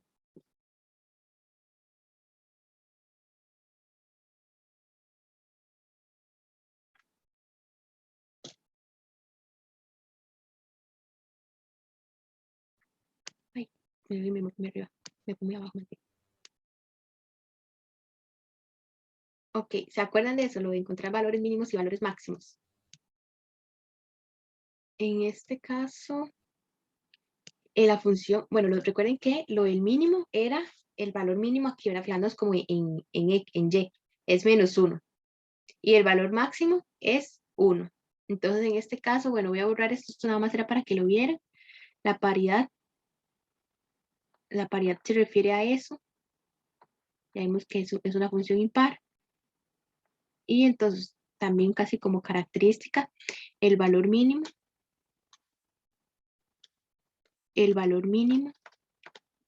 es menos 1 y el valor máximo es 1. Ahora, las intersecciones con los ejes, vea que interseca en menos 4pi, en menos 3pi, en menos 2pi, en menos pi, en 0, en pi, en 2pi, en 3pi, en 4pi, y así continúa hasta el infinito. Tiene infinitas soluciones. Bueno, si lo viéramos como ecuaciones, pero tiene infinitas intersecciones con el eje X. Entonces, las intersecciones con el eje X, lo que ustedes pueden ver, el patrón que sigue es que siempre va como acompañado de pi, ¿verdad? Entonces es pi por algo, pero es pi por menos 3, bueno, vamos en orden, ¿verdad? Pi por 0, que sería 0. Luego pi por 1, que sería pi. Pi por 2, entonces pi por 0, hay una intersección. 1 por pi, 2 por pi, 3 por pi, y así 4 por pi, y así sigue. Entonces siempre las intersecciones es un número entero multiplicado por pi. Por eso es que la intersección va a ser de la forma kpi, e intersección con el eje X siempre es coma 0, ¿verdad? Por eso es que la intersección con el eje X es siempre como kpi, 0. Y ponemos acá k que pertenece a los números enteros. K que pertenece a los números enteros. Esa sería la intersección con el eje X. Hay otra cosa que también se llama, u otra propiedad que nosotros vemos en funciones trigonométricas, que es el tema del periodo. El periodo es como cada cuánto se repite la función, porque va siempre, ¿verdad? Entonces, vean, si lo ven así, voy a señalarlo acá. Si ustedes ven esta parte, vean esta parte aquí. Eso es una parte, ¿verdad? Ahí. Luego, si ustedes vienen y ven otra parte, vean que esta es exactamente la misma figura. Aquí hay exactamente la misma figura. Viéndola acá, de esta forma también, exactamente la misma figura. Entonces, acá, de 0 a 2pi, tengo la misma figura. Luego, o sea, ¿cuál es la distancia que se me separa después de estos patrones? Cada cuánto se repite el mismo patrón. Luego, en pi a 4pi, tengo 2pi. Vean que acá hay un pi y acá hay otro pi, entonces tengo 2pi unidades de distancia. Igual acá, de menos 2pi a 0, hay 2pi de distancia. Entonces, el periodo, aquí me quedó grueso. Entonces, el periodo de la función seno, el periodo es de 2pi. Y esas son algunas de las características importantes que que tiene la función seno. Una de las funciones importantes, una de las más importantes en trigonometría. Y luego acá, sigamos entonces con la gráfica de las siguientes funciones. Veamos acá un momentito.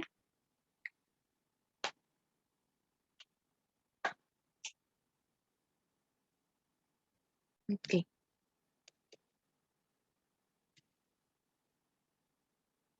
En un momentito ya les comparto de nuevo.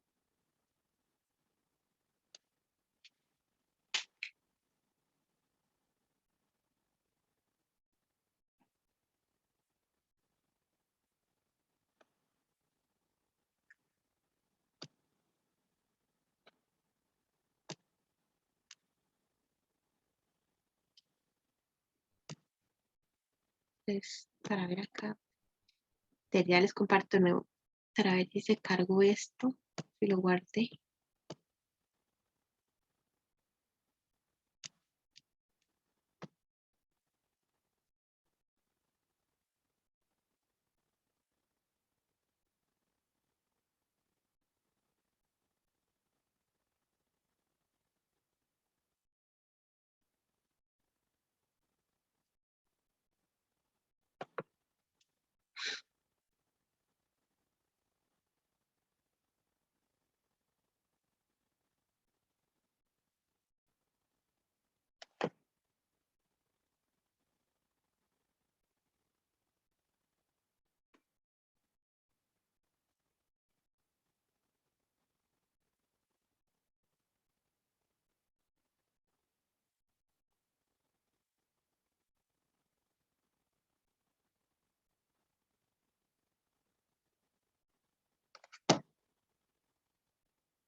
Ya les vuelvo a compartir. Es que hoy está como raro aquí. Se me está cerrando acá rato el PDF. Pero ya les comparto de nuevo, chicos. Tengan paciencia.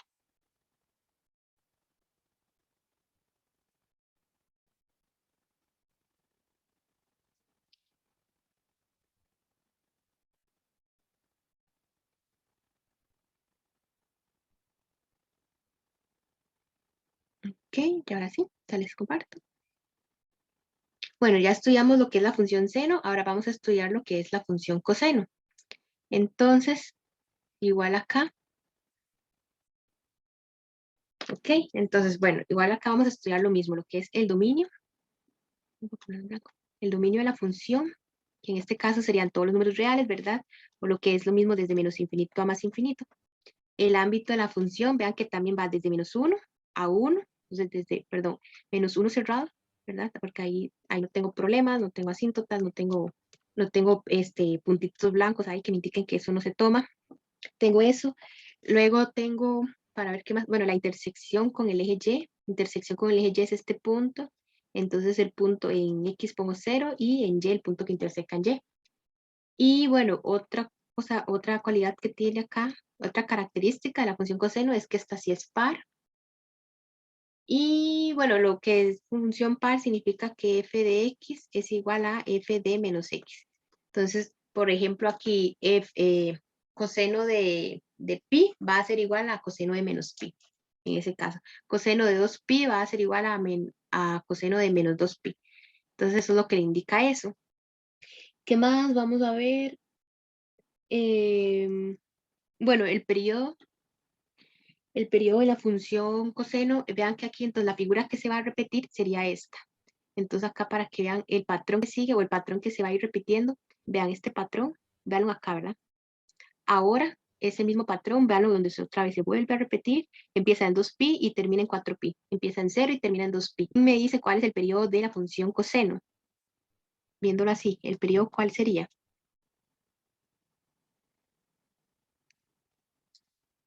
Cada cuánto se repite el mismo patrón.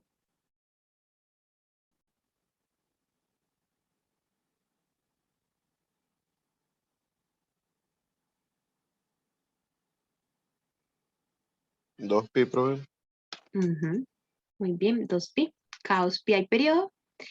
Y lo de las intersecciones con el eje X serían, vamos a ver, entonces acá hay una intersección, acá hay otra, acá hay otra, acá hay otra, acá hay otra. De hecho, deben borrar esto para que ustedes vean las intersecciones. Acá hay otra, acá hay otra y acá hay otra. Que tal vez no se vea muy claro, vean.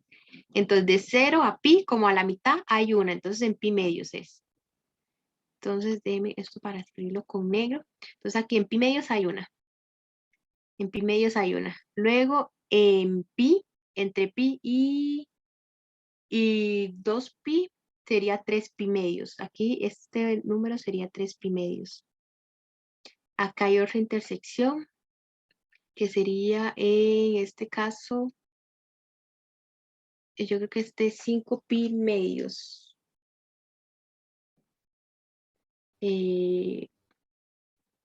Para ver algo, para ver cuál sería este valor. Sí, es 2pi.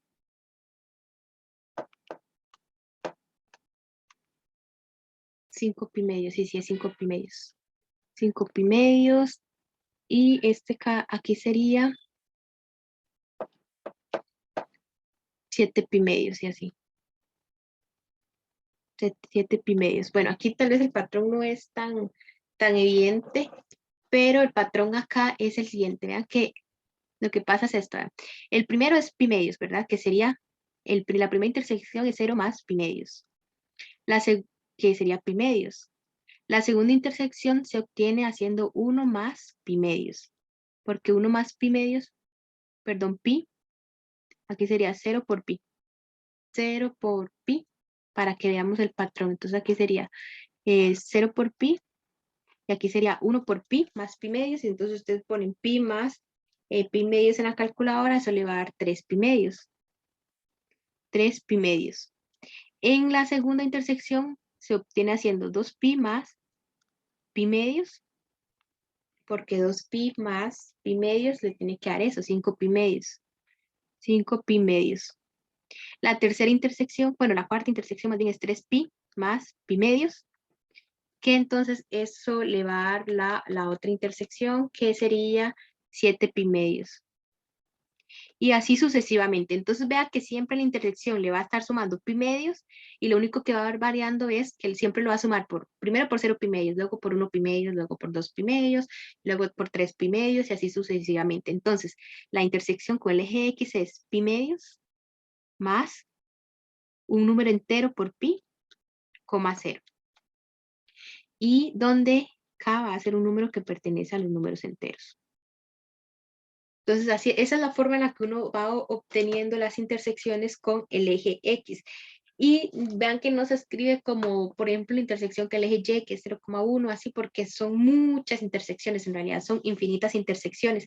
Por eso hay que escribirlo de una forma así generalizada. Y estas serían las propiedades de lo que viene siendo la función coseno.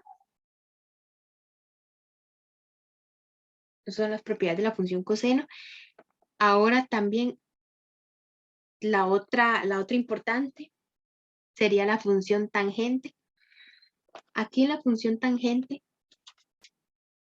deme un momentito nada más.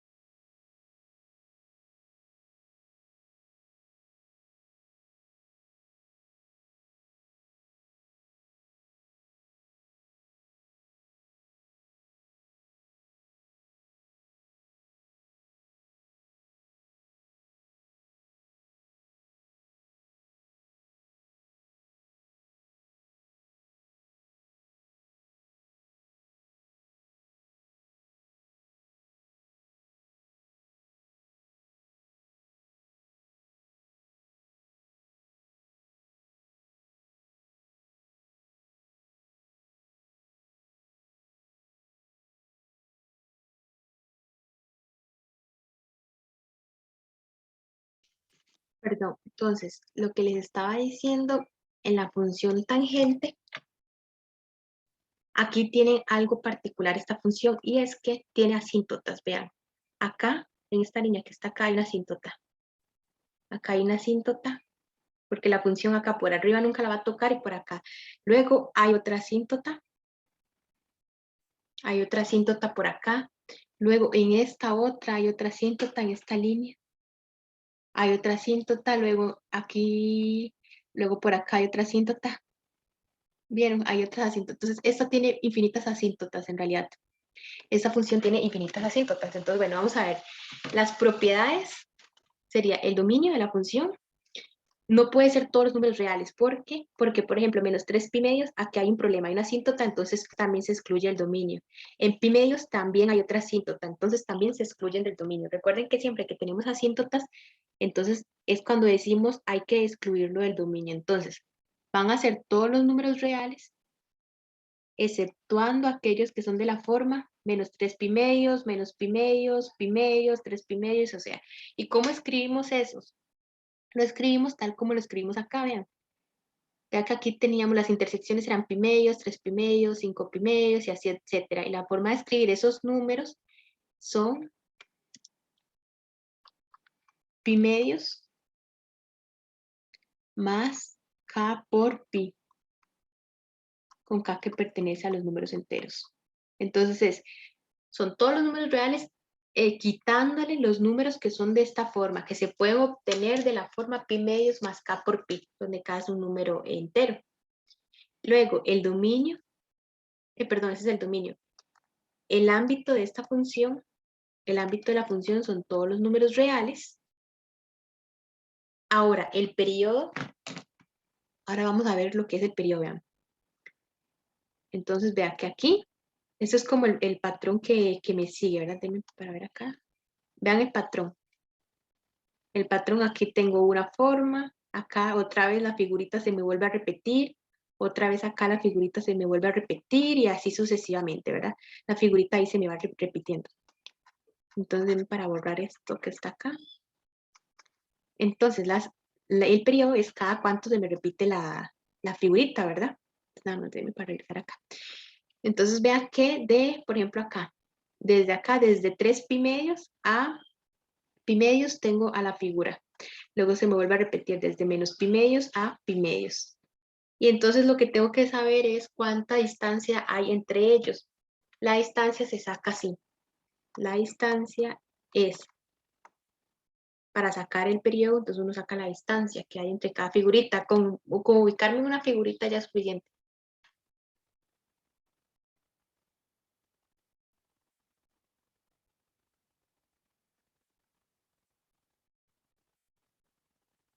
Espérenme un momentito que no sé por qué me está fallando tanto hoy, o sea, hoy me está fallando esa aplicación del PDF de forma muy exagerada.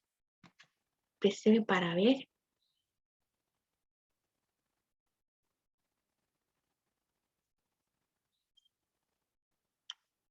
Me está fallando mucho. Es como que me está sacando a cada rato de la aplicación. Entonces, denme un momentito, darle un chance. Si no, lo cierro y lo vuelvo a abrir. Si no, mañana mejor entonces trabajamos con la pizarra.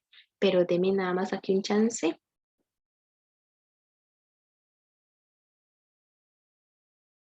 Ya me cargo de nuevo. Ya les comparto de nuevo.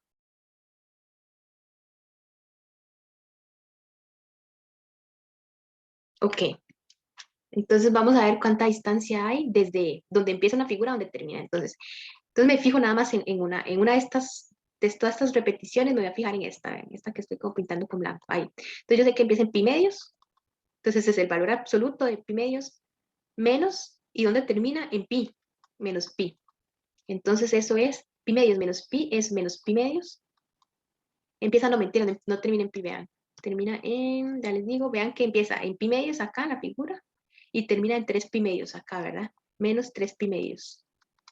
Y entonces eso les va a dar menos pi. Eso les da menos pi y el valor absoluto de menos pi es pi.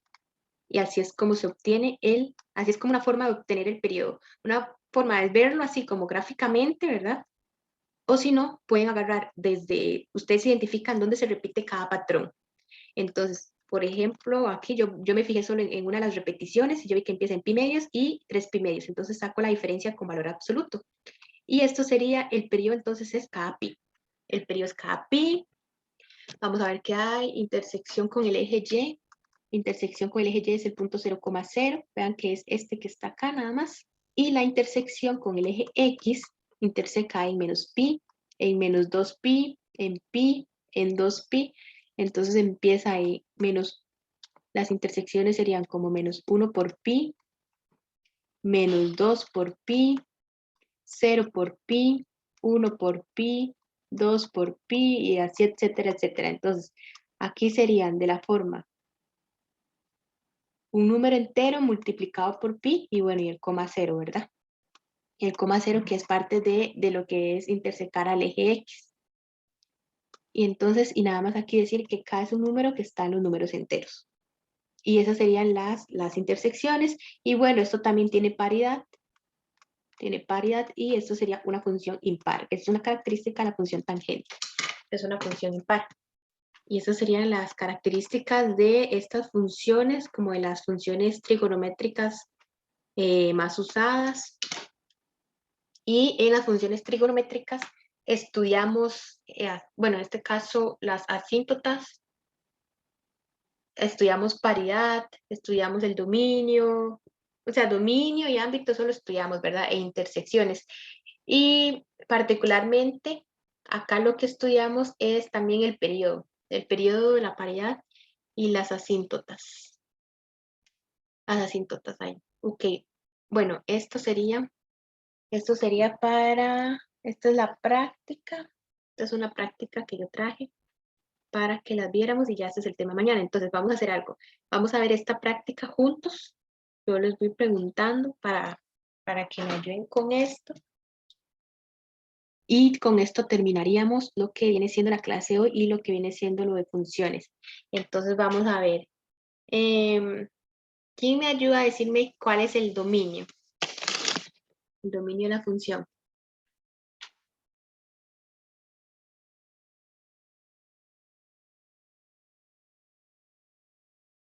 De menos infinito a más infinito. Muy bien, entonces esto es de menos infinito a más infinito. ¿Y el rango? Desde menos 1 a 1, profe. Muy bien, desde menos 1 a 1. La intersección con el eje, esa lo voy a dejar para el final, intersección con el eje Y. Aquí, ¿cuál sería? 0.0. 0, ajá. El crecimiento, crece, decrece. Es creciente la función en todo su dominio. Siempre va creciendo.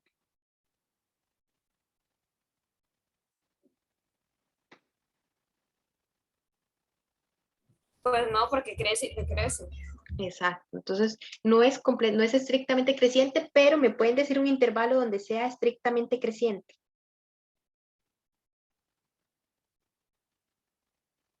Del menos infinito al pi a la 0. Ok. Aquí lo que pasa es que aquí no se ve, aquí hay como trampa, pero en realidad esto continúa así. Continúa así. Lo que pasa es que no se ve, pero esto sigue continuando así como una ola. Entonces, ahí pareciera que va a decrecer hasta menos infinito, pero la verdad es que no. Lo que pasa es que no se graficó lo siguiente, pero sigue siendo como una ola y se va a comportar. De hecho, aquí también, aquí continuaría así. Continuaría con el mismo comportamiento. Entonces, para estar seguros, tendríamos que fijarnos en un intervalo que sí estemos observando acá, ¿verdad? Para estar seguros. De 0 a pi medios. Podría ser. De 0 a pi medios crece, exactamente, muy bien.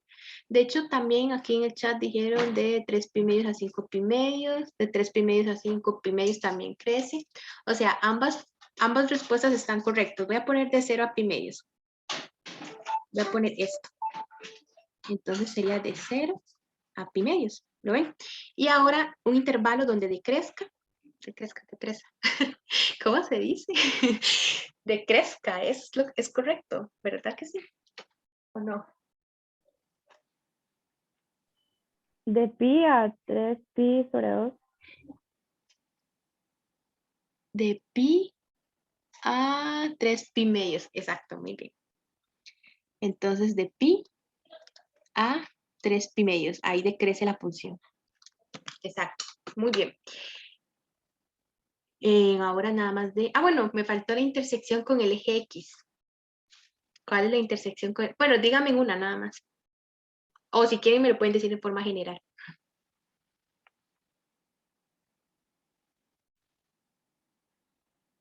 Pero con que me digan una intersección con el eje X es suficiente.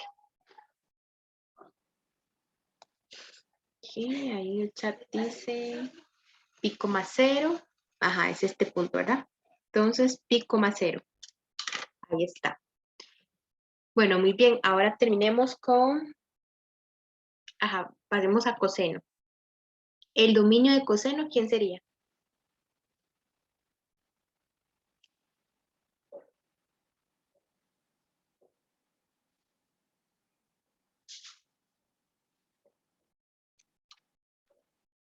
¿Qué es el dominio? Denme para ver acá.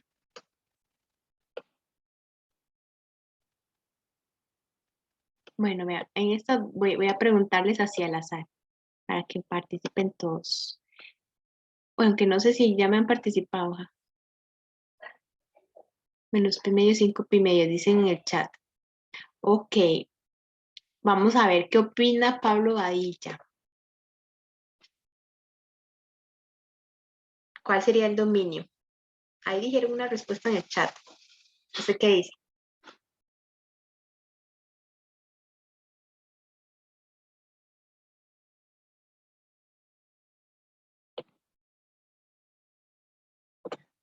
A ver. Por ahí estás, Pablo. ¿Me escuchas?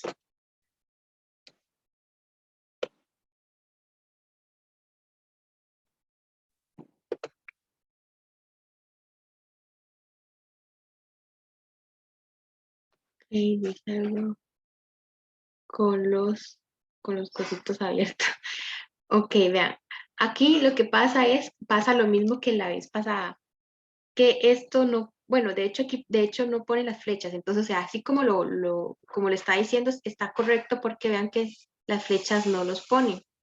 ¿Verdad? Entonces, si hubieran flechas, sería desde menos infinito a más infinito, pero sí, como no están poniendo flechas, entonces vamos a asumir que ahí termina la función.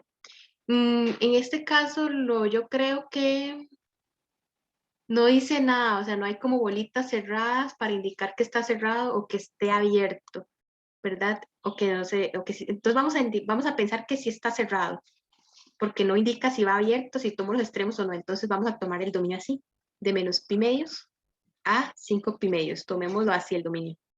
Tomémoslos cerrados porque no hay como bolitas abiertas, entonces pensaremos que sí está tomando ahí los extremos. El rango no llega a pi medios, no llega a menos pi medios. Ah, ok. Sí, es que parece que, exacto, sí, tiene como Como que parece que no está llegando a menos pi medios. ¿Cuánto es coseno de menos pi medios? Coseno de menos pi medios es 0. Deme un momentito.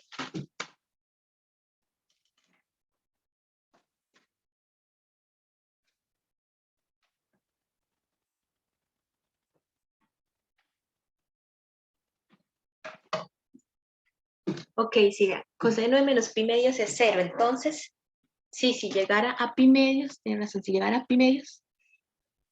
a pi medios, debería como por lo menos llegar acá, ¿verdad? Porque coseno de menos pi medios es 0 y coseno de 5 pi medios es 0 también. Entonces, sí. Entonces, como las cositas no llegan hasta 0, vamos a dejarlo abierto, es cierto, no los está tomando. Entonces, aparte, muy bien. Ya sabemos que en general el coseno tiene dominio de toda la función, pero en este pedacito lo que están haciendo es agarrar solo un pedacito de la función. Entonces, aquí sí es cierto, el dominio sería eso. Ok, el rango en este caso sí va a ser el mismo, ¿verdad? El mismo que estudiamos, que viene desde menos 1 a 1. Aquí sí no hay ningún problema. Ahora sí, una intersección con el eje X. Pi medios, coma 0. Pi medios, coma 0, ajá, muy bien. Pi medios, coma 0. Intersección con el eje Y.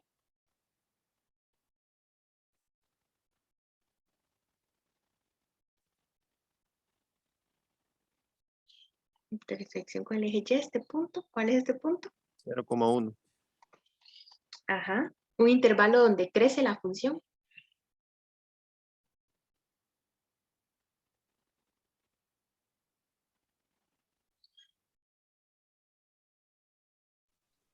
De menos pi medios a 1. De menos pi medios a 1. Bueno, a 1. De menos pi medios a 1. Ok. Ese caso sería a 0. Aquí a 0. ¿Verdad? Igual, entonces esto lo tomo abierto y llego a 0. Muy bien. Y un intervalo donde crece la función.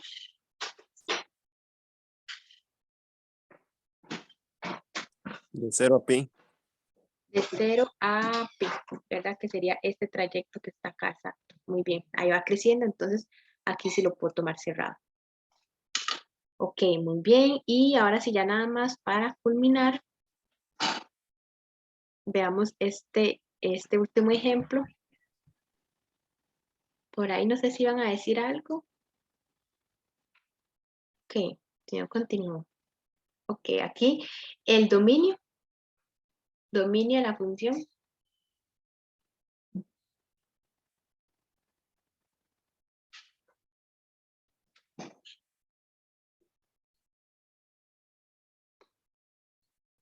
¿Quién sería el dominio de la función acá? De menos pi medios a pi medio. Es de menos pi medios a pi medios, ¿verdad? Y ahora los corchetes, si los corchetes irían abiertos o cerrados. Abiertos. Ajá, exacto. Abiertos porque hay asíntotas. El rango, ¿quién sería? ¿Quién sería el ámbito? Recuerden que fijamos desde arriba hacia abajo. Fijamos desde arriba hacia abajo. Esto está como ambiguo aquí porque vean que aquí parece como que termina, pero no hay numeritos. Entonces lo que yo voy a hacer es ponerles flechitas acá. Y ahora sí, con estas flechitas ya deberían de decirme quién sería el ámbito. ¿Quién sería el ámbito? Poniendo las flechitas. Ya tal vez quedaría más claro.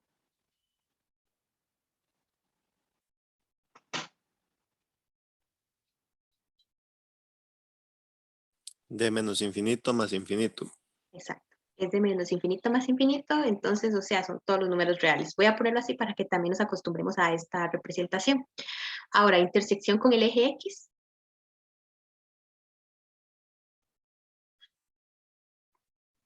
0,0.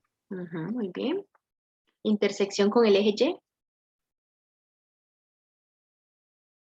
Quedaría igual, ¿no? Ajá. Y luego, ¿dónde crece? Un intervalo donde crece la función.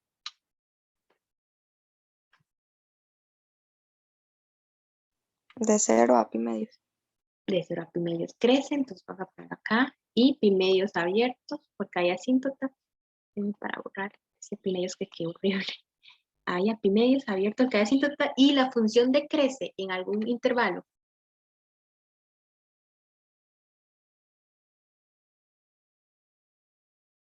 ¿Decrece esa función o no hay decrecimiento?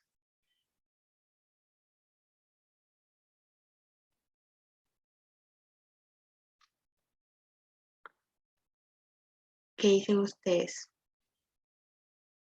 ¿O qué piensan?